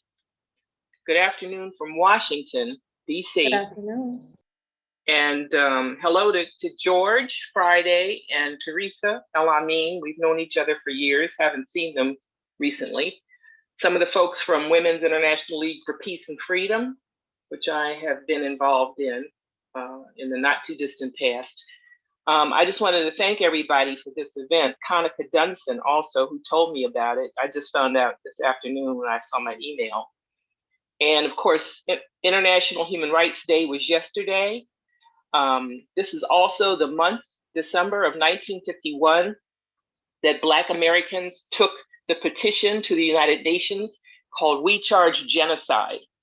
And this is still absolutely pertinent. So all the things that are being discussed right now, the mass incarceration, lack of employment, and other ways that people are exploited are all the basic issues, but we have to look at the higher level. I have a group that I started 14 years ago, Afro Americas Network, because it's the whole population in terms of racial.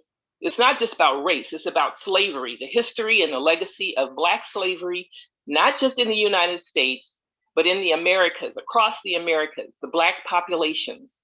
And because if you go country by country, some of the same things that you all are talking about right now is exactly what's happening with other Black women, other Black populations across the Americas, whether it's Peru or Brazil or Jamaica, et cetera. So I'm glad to see this. And also this month, December of 1855 in Missouri is when they lynched a 19-year-old Black woman who had 2 children and was pregnant. She had been sexually assaulted deliberately by this white man who had purchased her for sex. Her name was Celia. The book is called Celia a Slave. It's a history book, not fiction. But Professor Melton McLaurin from North Carolina, he wrote this book, Celia a Slave. And we should remember, those of us, especially US slavery descendants in this group, other people should know about it too. Because what we're dealing with is not just these individual problems, because it's not just even people with black folks with PhDs, Black people with money and stuff who lose their resources because they're targeted on basis of race and also our history. The fact that those of us who were enslaved here in the United States, there's something that's owed to us that we have to deal with. That's not for anybody else but the US slavery descendants. So I'll stop with that, and thank you all very much, and I look forward to all the follow-up. Thank you.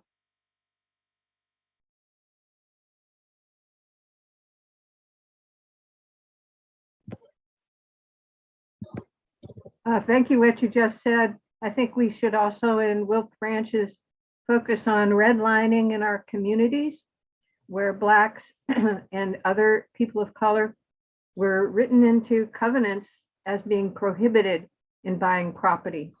Well, what we're going to do now is hear from facilitators from the breakout sessions. They've been asked to do a 5-minute presentation on their action proposals. So we will start with the UN decade. Come on, Akinyele, Tatiana, your 5 minutes starts as soon as you start speaking. Thank you.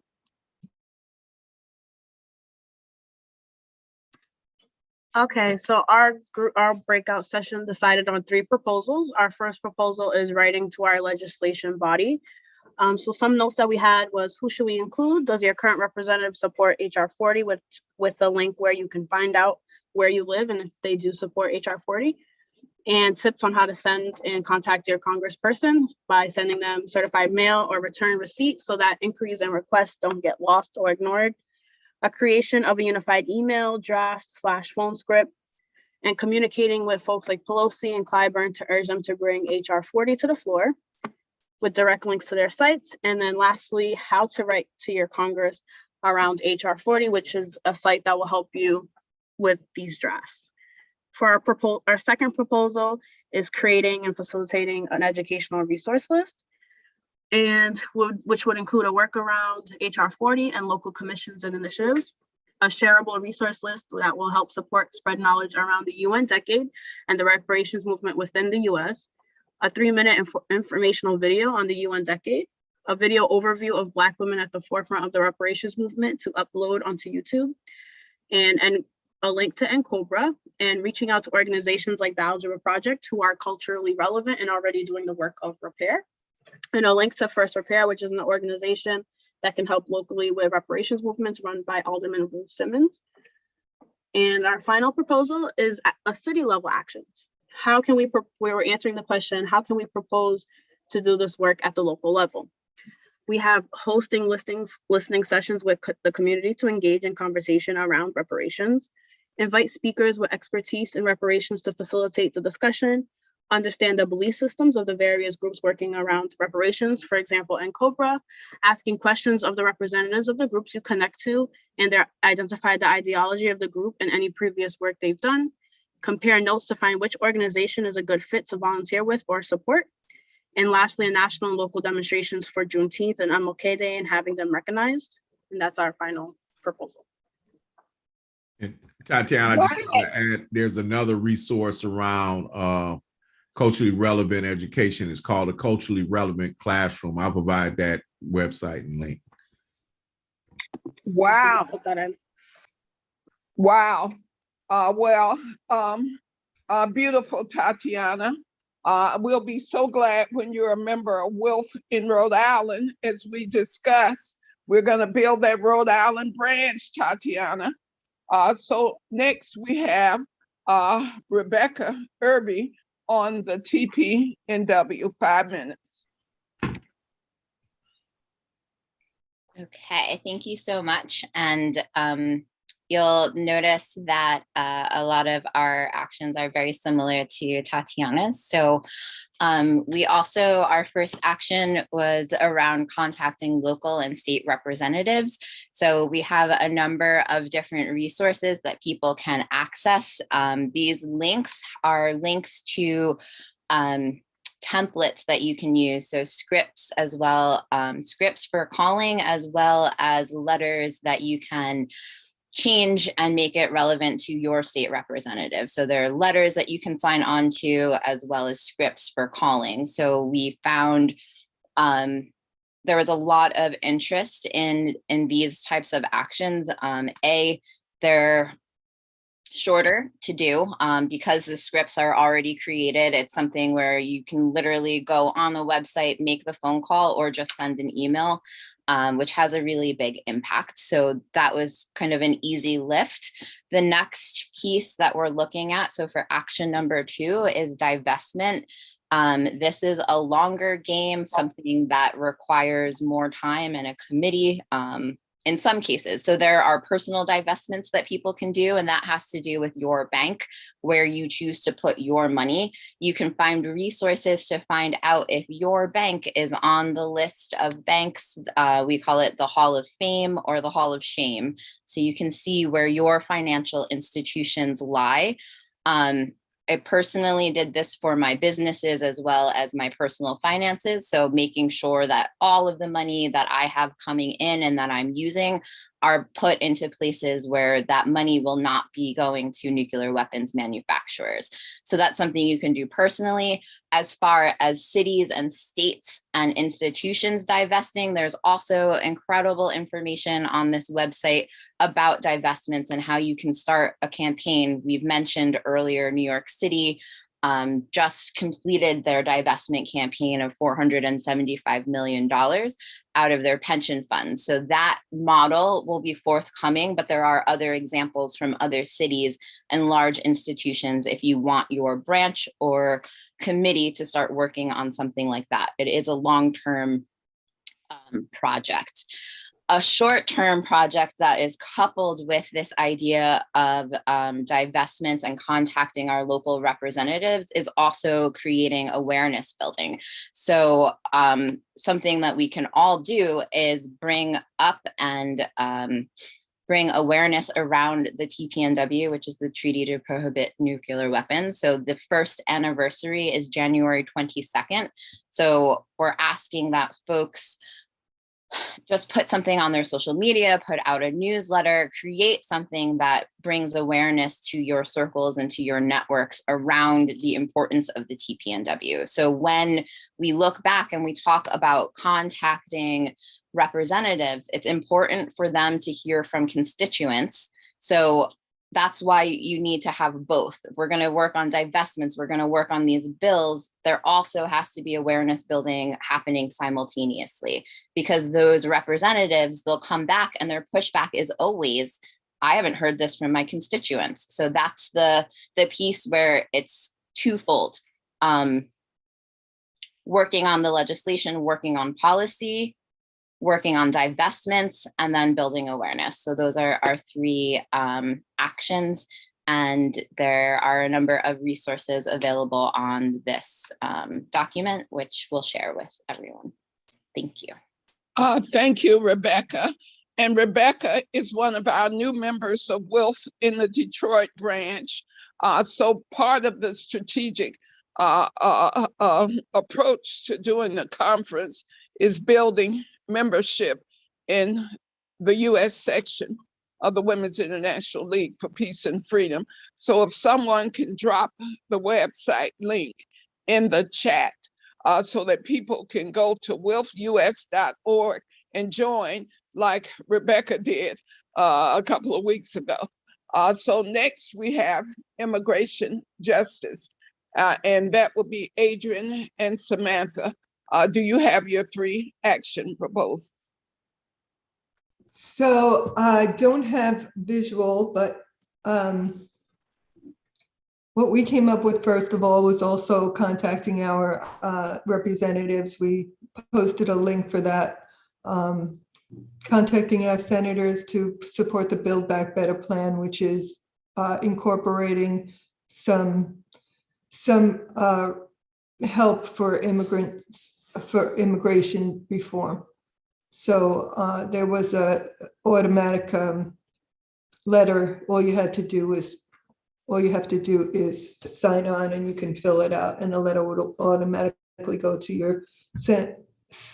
your Congress people, because it is in the plan now, and we just want to encourage them to pass it for that reason. The other thing was to reach out to other organizations that are doing the work on the ground, grassroots organizations, partner with them in the work they're doing, spotlight their work, also get them help with financial support, because they're not receiving any from the wide support funding that's coming I'm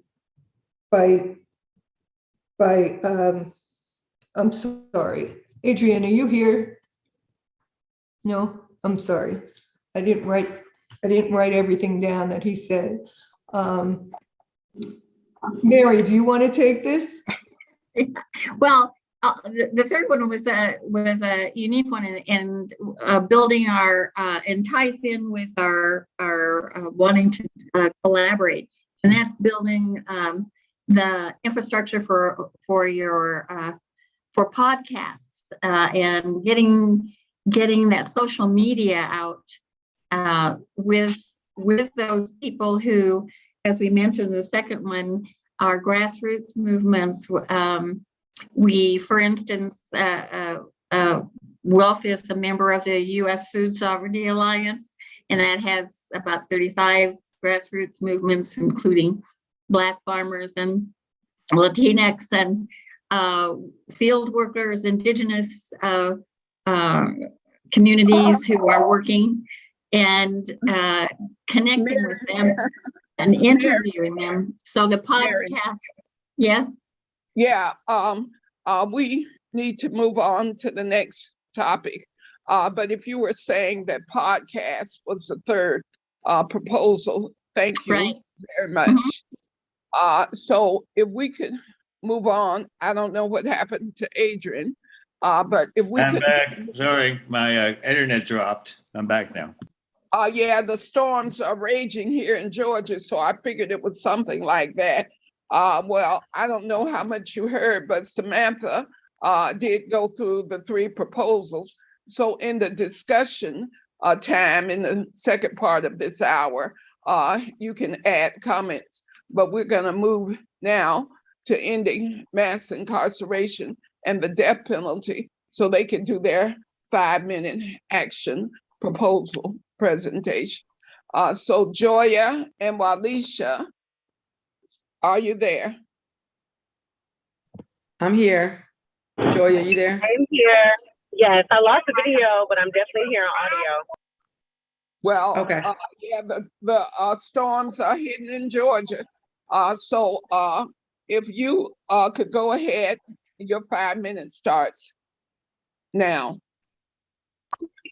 Well, Alicia, do you want me to take this one? Because I know the majority of the presentation was about reentry. No, you can go ahead. Mine was just the action item about around the reentry. Yeah, it's okay. Joya, just to be clear, yes, ma'am. It's 3 action proposals. That's the only thing you should be presenting now between the two of you. Okay, so the first thing I did propose was for everyone to plug into the Death Penalty Information Center, especially if you're just engaging into death penalty work. We also talked about getting in contact with our state U.S. officials about the federal anti-capital punishment bill that's on the ground, and also supporting other states like Ohio that have HB 183 and SB 103 on the floor as of next year as low-hanging fruit for us to end the death penalty in Ohio. And we also just talked about mobilizing our faith communities, our social communities, and also families to advocate against the death penalty, joining local cohorts in your state, so we can loudly profess to stop executing people in our name. A lot of our lawmakers that are for the death penalty will say that they are executing on behalf of the citizens. And we know that the death penalty is arbitrarily used against people of color, people with disabilities, and also people living in poverty. So we believe that that was a great place to start with public education and also joining and strengthening cohorts that are already doing this work. So, Alicia, I'm going to pass it to you. And with your two, Joya, my proposal was to support positive reentry and end recidivism by engaging your local elected officials and chambers of commerce and demand that they recruit businesses that are background friendly to create true and real ban-the-box initiatives that will allow access to employment, housing, and entrepreneurship opportunities for individuals impacted by a criminal record, as well as raising the minimum wage to a livable wage. So that is our 3. Excellent, because that gives us time for discussion, and we're going to do a kind of orderly feedback, sisters and brothers. So we're going to start with feedback on the proposals from end mass incarceration and the death penalty. If you have any feedback on the 3 proposals you heard on that, if you could raise your hand, and George will recognize you for 2 minutes. So Bobby Butts, you have 2 minutes. Thank you. I just wanted to say, if you guys can connect it to the repeal of the 1997 crime bill, I think that would be helpful too in the fight. And that's all I wanted to add. Do you mean the 1994 crime bill?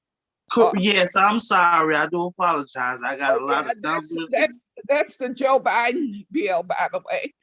So yeah, I agree with you. Connecting it to that would be important. So now Joan Goddard has her hand up.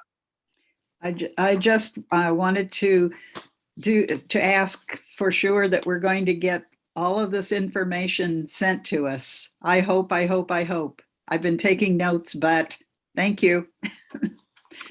Okay, anyone else want to speak to the specific in mass incarceration and the death penalty action proposals? One more thing, the ACA3 Act, where the sheriff departments are making like millions of dollars off the backs of people, and the people we're spending our money and things like that. Maybe some of that too. But I know I'm gonna quit interrupting. Oh, well, no, you're Bobby Butts. Correct. Okay, great. Well, you're on the team, Bobby Butts. So let's move on to immigration justice. Anyone want to say anything about the 3 action proposals, or to add any clarification, or to say anything on immigration justice action? Oh, Marion Douglas Ungaro said she just reactivated her WILPF membership. Isn't that wonderful? So speak, Marion, you got your hand up, speak. Thank you, Teresa. Yeah, I just wanted to have a word on immigration, and this is actually, shall we say, a call for a larger, longer, deeper conversation. I'm Black American. I'm from Washington, D.C. Both of my parents are Black American. My family was created here in slavery before the United States even existed. Black Americans were already here. But we have a situation in the Americas, the whole continent, the Americas. So all the Latino folks and other folks who are from other parts of the Americas, this is about the Americas, not just the United States. That the issue of migration, immigration, which is a demographic issue, this is about who the population of your society is. And we have had, if you can't have normal immigration policies in regions and countries and societies that practice genocide, and this is serious. So I've worked in Peru, I've lived in Jamaica, I've lived in Kenya, I live actually in Italy as well as here. But when people come to the Americas, they don't have to give a crap about either the slavery descendants, I don't care if it's in Brazil or Puerto Rico or Canada or the United States, they don't have to give a crap about the indigenous people. And they even brought Nazi war criminals to live in the Americas after World War II. Okay, so immigration is not just the face that it's been portrayed. Nobody filters, no one screens people coming to the United States for their anti-Black and anti-people of color, positions and the way that their belief system. And this is detrimental. That's just straight up. And there's no place else. We have no place to go. The Black Americans have no second country to go to. Unlike other people who have a country where their family came from, Czechoslovakia, Poland, or even the Caribbean, All righty. Okay, Right, thank you. So I'm calling for that discussion. Thank you. Well, dear sister, you can have it within WILPF, because we really need you to rebuild the Washington, D.C. branch of WILPF. I understand there used to be a branch in D.C. some time ago, and I know at least 20 sisters in D.C. who would probably join if you ask them. So let's no problem. No problem. Wonderful. Well, let's go to Mary Harrison. She has her hand up. Yeah, I was in the immigration and breakout room, and I wanted to make sure that the foundation of all of our recommendations, every time we get on Zoom, every time we connect with the organizations that we're working with, that we emphasize how it affects women and children. Because I've been on those Zooms and we can talk about big subjects, and we do, but we rarely ever get to the women who are disproportionately, particularly women of color, who are disproportionately affected by all of these abuses and struggles that we've been talking about today. And in immigration, the field workers were interviewed, women field workers, and 80% of the women have suffered sexual violence. So, you know, when you talk about all of these issues, please get the conversations to mention not only mention, but understand that, you know, supporting women changes the world. And we have it in our hands to do that, and we have to speak out. This conference is designed to move from talk, Mary Harrison. There's a lot of talking going on, but we got to walk the walk right now. And that's what this conference is about. What are you doing in the community where you live? So if you're in San Francisco, what is the WILPF branch doing in the San Francisco Bay Area? What is the WILPF branch doing in Sacramento, in San Jose, in Fresno? Everywhere we build branches to do the work. That's what it's all about at this point. And as we move forward, you'll be hearing more about that, doing the work. So is there anything else under immigration justice? If not, let's move on to TPNW. And so, Judy, did you have something on immigration justice? I just wanted to quickly say that we need to include the whole BIPOC part of our discussion. Black, Indigenous, people of color, Pacific Islanders, all Asian groups, to bring diversity, a full-throated diversity, as well as reparations in terms of membership and action in WILPF for our Black sisters and brothers. Thanks. Well, Judy, like I say, you got to move beyond talk. You have an all-white branch in the peninsula. I understand. Yeah, but let me finish. Don't interrupt me, please. Because one of the reasons that we founded the Fannie Lou Hamer branch was to bring attention to the need for Black and Indigenous women to be in leadership in the U.S. section of WILPF. So I hear what you're saying, and I'll watch what you do.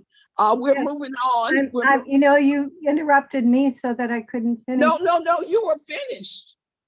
Well, you finished me, but I just wanted to say Asian and other racial designations should be considered. Yes, excuse me, excuse me, before you move forward, can I just say, can we cross connection the family regulation system, the CPS, when it comes to immigrant families, to make sure that we include, that we lift that up too, because they're having a hard time getting their kids back or even understanding how to navigate the system. And that's all I want to say. Bobby, what city are you? I'm in Riverside County in California. Well, I'm not sure where that is, but there are plenty of Californians on the call, and maybe they'll reach out to you if you're near their area. Thank you so much for speaking up so strongly, Bobby Butts. So now for the TPNW, are there any folks other than the facilitators who want to speak on the treaty prohibiting nuclear weapons? Any comments about the proposals that Rebecca laid out? The treaty prohibiting nuclear weapons. Well, is there anything that Cheryl or Rebecca would like to add at this point? This is Barbara Nielsen for the stack. Go right ahead, Barbara Nielsen. Thank you. The name of the treaty is the Treaty on the Prohibition of Nuclear Weapons. It's pretty straightforward. We often get it wrong. And our Disarm End Wars Issues Committee has been dealing with a lot of work being done by lots of people, both in the committee and coordinating with branches throughout the country on working on the TPNW, in addition to dealing with our secretariat and our Reaching Critical Will office as part of the secretariat. So I was very interested in the excellent presentations made by the facilitator and also by Cheryl Spencer and the great materials that are there. I am not exactly sure what having this group present top 3 actions is getting at, since we already have existing functions that are functioning well to work on it. And when I asked that question of our facilitator, I was told that she wasn't clear. She was simply tasked with getting 3 ranked priorities out of it. So I was just curious. Well, I will explain that when we get through all of the topics, but I do see that Rebecca has her hand up. Go ahead, Rebecca. Thank you. And to Barbara's point, I think what we're looking to do is to have, so we are all on many committees. I know for myself personally, I'm on 10 different committees, all having to do with peace and justice, and a lot having to do with nuclear weapons. So I understand that the WILPF already has people working on this, but the idea is that all of us here today are here because we're concerned about human rights, and all of these issues are intersecting. So the hope is that we can bring this issue of the Tpnw, and that folks that are interested in the death penalty will be like, oh, I do see there is a connection to my community that is very negatively impacted by the by nuclear weapons, and I want to do something about it. And here is something that I personally can do in 2 minutes. So we gave a list of actions that people can do personally, as well as perhaps a committee, perhaps your committee, Barbara, wants to take on. Maybe you're already doing that. Maybe there are other people who want to join your committee. It's not trying to step on your toes. It's not trying to take away anything from your committee work. It's trying to add people and resources to what is already being done so that it can be coordinated. If we continue to be in silos, we're not going to get anything done. So this idea is to coordinate resources and people so that we are all pushing forward in a positive direction. Well, thanks. Thank you. It would have been well, great if you had offered that in response. Thank you very much. Stop. I'm sorry, Barbara, that I wasn't able to, I didn't understand what your question was, and I didn't understand what you were asking. So I appreciate the opportunity to respond. Rebecca, it's not up to you to answer Barbara's question. I can answer Barbara's question very clearly. This is the Fannie Lou Hamer branch Human Rights Conference, the first annual. And since we're on the topic of the Tpnw, the Plowshares Fund has started a new fund called Equity Rising. The Southern Anti-Racism Network will apply to that fund to advance the work on the Tpnw, in particular, coming out of this conference, Barbara Nielsen, because what the Plowshares Fund wants to do is include some of these voices, which, if you've noticed, we are overwhelmingly people of color as presenters. And that is what the Plowshares Fund is lifting up.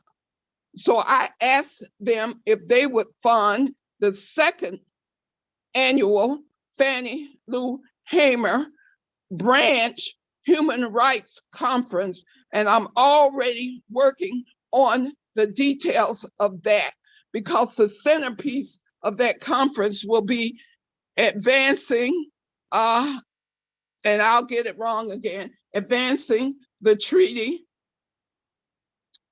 prohibiting nuclear weapons, or I'm sorry, I'm getting it wrong if I say it wrong, Barbara Nielsen, but we all know what we're talking about, the Tpnw. So if you are asking the question of how the Fannie Lou Hamer branch Human Rights Conference connects with this subject, it's because we're trying to get more people of color aware of all this nuclear stuff that's going on all around the South. And so Nuclear Watch South is going to be a partner with us. They have a Tpnw event coming up where we're all going to go into some kind of retreat.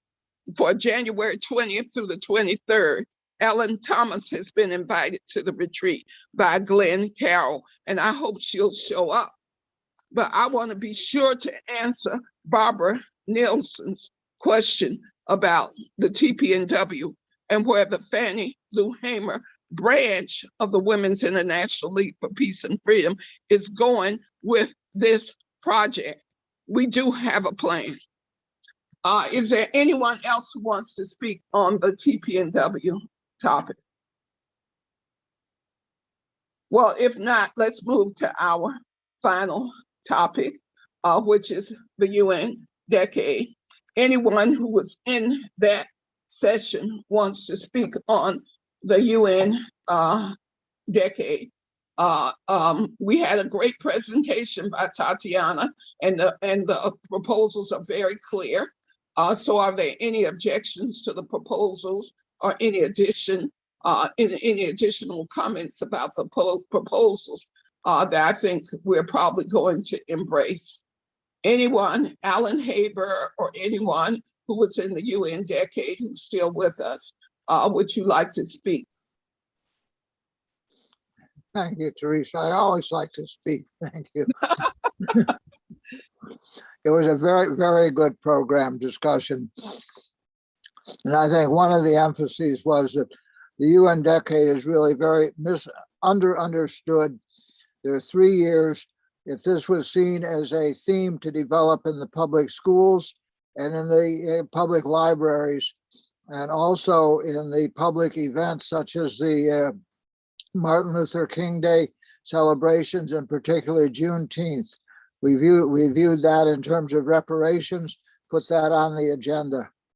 So I think this is an excellent opportunity actually to make very good and wide contact with the local community, and we in Ann Arbor can do that, but I think every place where there is a WILPF branch can bring this to the public schools, to the library, and to the African American organizations, and to all community organizations.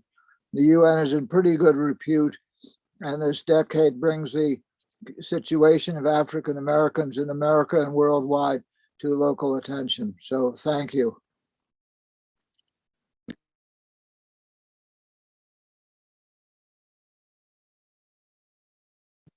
Thank you, Alan.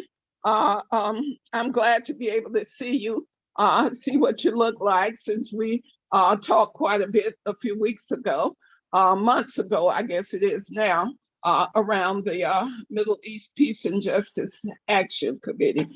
Something else that we need to delve into in terms of the Palestinian struggle. Absolutely, that can be the next Fannie Lou Hamer chapter program. Well, actually, when we meet up, when you come to Columbus, Georgia, on December 9th and 10th of 2022, you can certainly raise that. There will be space to raise that. Kareem Moore has his hand up. So Kareem, what do you have for us? Well, I just want to thank everybody for giving me the insight that I've received today, but I also want to see if there's a possibility to put on the table of working on how the child support laws is against active fathers, and just how the system itself is just corrupt to have one person behind a bench that makes decisions pertaining to a child. I know this is not what this topic is about, but I think it's a very important one that has a lot of effect on mass incarceration, as well as the effect on our future for how that's going to present to continue these legacies that we all are a part of, because broken homes don't do anything for anybody. And being able to actually put that out there and have it justified in a way to let these two parents make decisions for a child that's not based on one man's opinion or one man's previous experience based off the last case he had, in putting, as my experience, Black men behind bars or Black men in a predicament that they can't be fathers for their kids, or even have the system set up for Black women to actually make sure that the fathers aren't in the kids' lives to be able to benefit from the support that they need from the government assistance programs and everything. So I think that is a major factor that impacted me in my life, but also my business, Take That Media. We're actually working on a documentary that's regarding the child support and how that affects, how the impact that it has on actually active fathers, and how the women in that system is actually using the system to benefit themselves, to allow the men to not be able to see. Well, Kareem, we're like losing you a little bit here and there. But since you're here in Columbus, Georgia, with the Fannie Lou Hamer branch, that's what several of us work on. Janita Gibson Lloyd, Deidre Whittlesey, and I all work on the issue of making families whole again. So you and I will get to work closely together here in Columbus on that, because the women living in poverty are so angry at the fathers not being able to pay child support that they deny them access to the children for visitation. And it is a very painful thing to watch, with the women being so angry because of their poverty and feeling like the fathers aren't doing anything for the children, so they don't have the right to see the children. It has been the craziest conversations that I've had with grown women, but that's the way it rolls down here in Columbus. And if you got a felony and you can't get a job, there's no way you're going to be able to pay child support. So it's an important topic for us to talk about. But Dee Murphy has her hand up, so I want to call on Dee Murphy. Hi, I just wanted to speak on just briefly on what Karima just said. And I don't know, like his level of life experience or age or anything like that. It probably does not directly connect. However, I will say that as a survivor of domestic abuse, it would not have been good to be put into a space of forceful co-parenting with the father of my child. And we could not have survived without support. So this opens up a whole other discussion on patriarchy in our society, pay inequality, racial disparities and income inequality and such. So there's a lot more factors to, we really want to get people together and allow the fathers not to pay support. There's so much more work that we still have to do in our society before we're there. It's an ideal, but we have a long way to go. Thank you. Over. Well, thank you, Dee. Appreciate it. Anyone else want to speak on any of the topics? Because we're at 4:41, and we do want to be able to end a few minutes before 5. And I do want to take a few minutes to talk about next steps. So Samantha Turner, please. Speak, Samantha.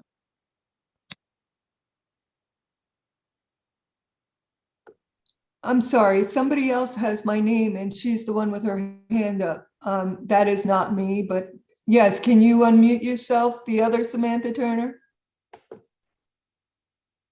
I would like to speak. This is Odile. Go right ahead. I would like to speak about the fact that the war in Yemen is still going on. Bernie was going to call for the War Power Act, but he has not done yet. So please press him and press your representative. We need to end that war. It kills a child every 15 seconds. So the war in Yemen, please focus on it. I have done just any news in the WILPF US. So I hope you can read it. It gives a history of what's going on in Congress about it.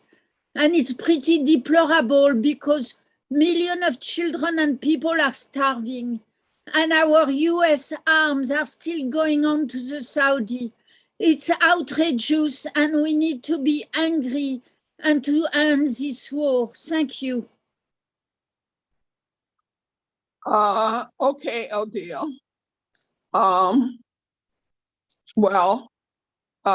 We have two other hands up, Akinyele and Marion, and then Bobby. And I think we're going to probably close the stack after those three. So Akinyele.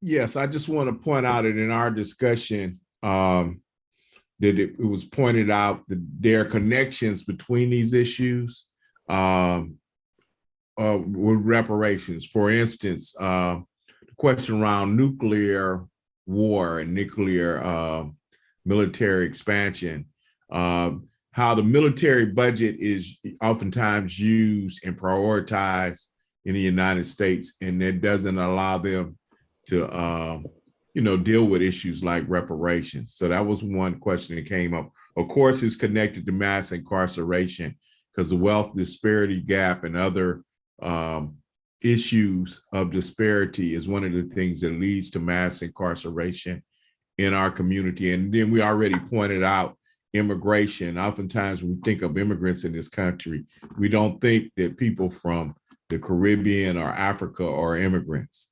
And they're specifically being targeted right now. So just wanted to point out the connectedness of these issues as we begin to work together to try to solve these problems. I also want to point out that if you weren't inside our workshop, you missed an excellent presentation by Tatiana on women's leadership in the reparations movement. And so hopefully, one of the suggestions was that we are able to share that with other folks.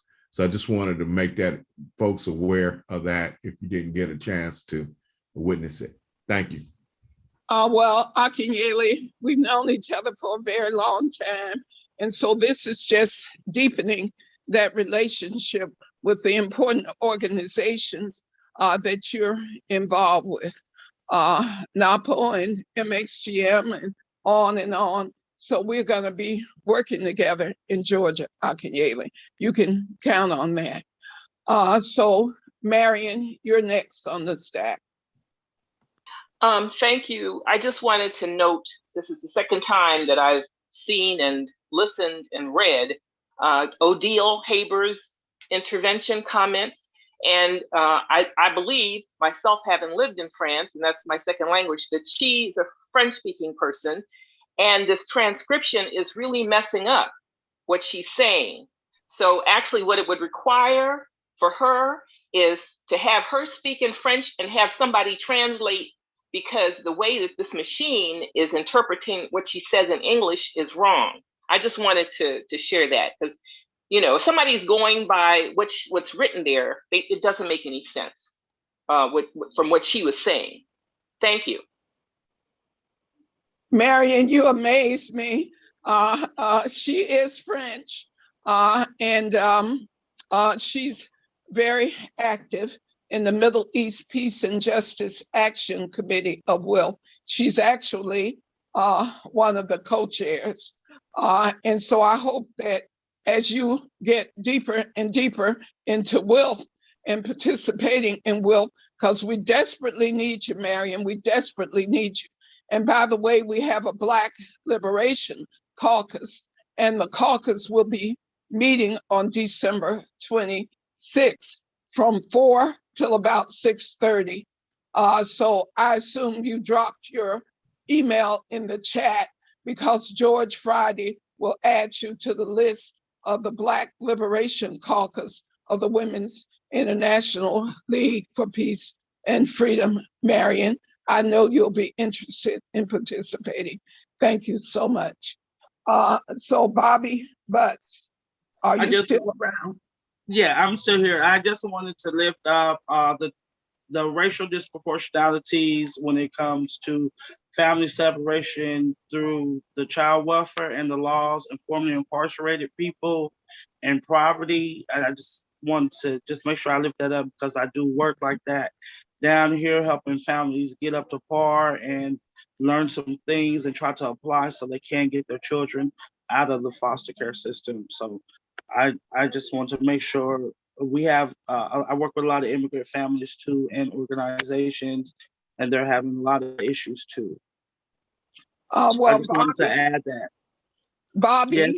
I don't know exactly where you are, but there are lots of branches of WILPF in California. What is the closest city to where you are? Riverside City. I'm in Riverside County. The closest city is Riverside City or Corona. But I did put my information in the box. I just copied and pasted into my email and I pasted it in there. If somebody can reach out to me and then help me understand so I can be a part and try to lift these things up. In that way, it's always been a dream because I felt like it's just wanting to go to the UN and just charge America with a war on crime for, because of the chemical, the war on crack or, the war on drugs, really disproportionate a lot of us. And like the lady said, like African Americans or Black people that live in America don't have a second place to go to. And we're treated just like immigrants as they treat them on different levels. That's all I just want to bring up. Well, so you put your contact info in the chat? Yes, I can drop it again one more time too. Yeah, please do so I can make sure I have it. Thank you. Well, in these final minutes, before we play our musical exit, I just want to explain to people the strategic purpose of this conference. It wasn't a webinar. It was a conference, and I hope we can all agree that we did everything we could to engage you in participating in topics of your interest. And, people are adding in other topics that weren't a part of the conference, and that's fine because WILPF is a 106-year-old organization, and it is not gonna go away, but it is in the process of transforming itself because many of the members of WILPF are very elderly. And one of the things that the Fannie Lou Hamer branch has tried to do is to create younger women and more women of color. So across the South, over this past 9 months or so, we've established 3 new branches. There's a Metro Atlanta branch, which has about 30 members, led by Shante McLaughlin, a 41-year-old Black woman. Sorry, she couldn't make it today. And then we have the Triad branch, which is Greensboro, High Point, Winston-Salem, Charlotte area. And George Friday and Samantha Turner are in that branch. And then the Fannie Lou Hamer branch, which has a steering committee of 4 Black women. And we have Roy Bourgeois of the School of America's Watch, who is our honorary member because he lives here in Columbus, Georgia. So I just want you to understand what the Fannie Lou Hamer branch has been moving forward to recruit new members to WILPF in the South. Before we started the branch in Columbus, there was only 1 branch in the South. That branch is over 80 years old in the Triangle of North Carolina. Well, we now have 4 branches in the South, really 4 branches that have 10 members or more, really branches, not twigs, not 2 people, not 3 people, not 5 people, not 6 people, but we have branches that have 10 paid up members or more. So our next step from this is how do we keep us all together? So I have asked Rebecca Irby, and we will negotiate the contract. But I've asked Rebecca Irby to serve as a conference coordinator for the on the ground conference here in Columbus. I've already started talking to the Trade Center. I know how much the rooms are going to cost. I know how much the free valet parking is going to cost. So we're moving forward to this time next year. On December 9th, we expect you to come into Columbus, Georgia. And on December 10th, we will have this conference, and it'll go from 9 until 5 on the 10th, and we'll have other pre-conference sessions on the 9th.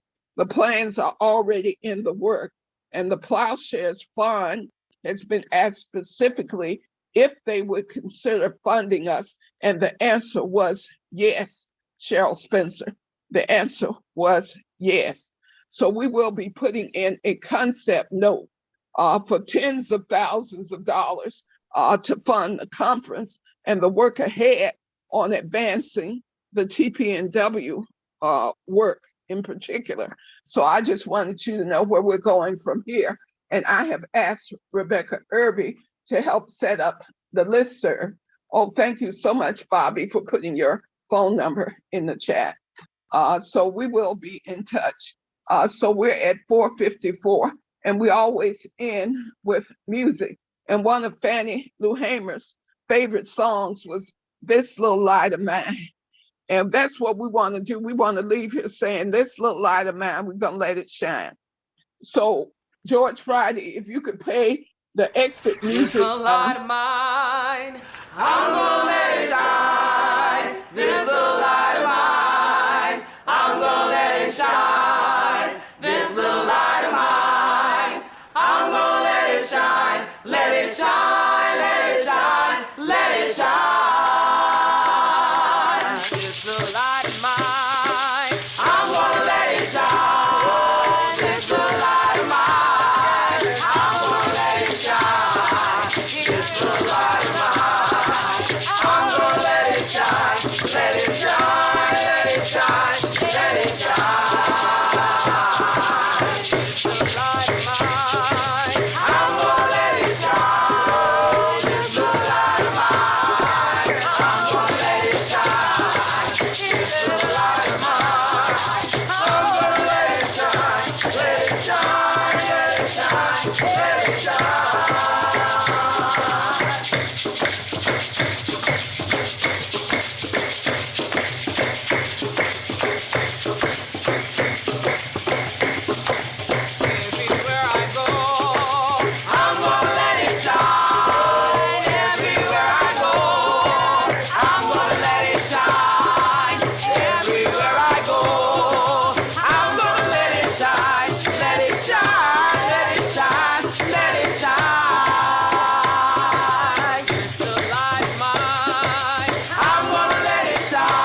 That's Teresa.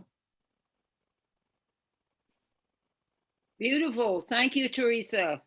Thank you. Yes, I have on my WILPF sweatshirt. You see it? Yeah. It looks great.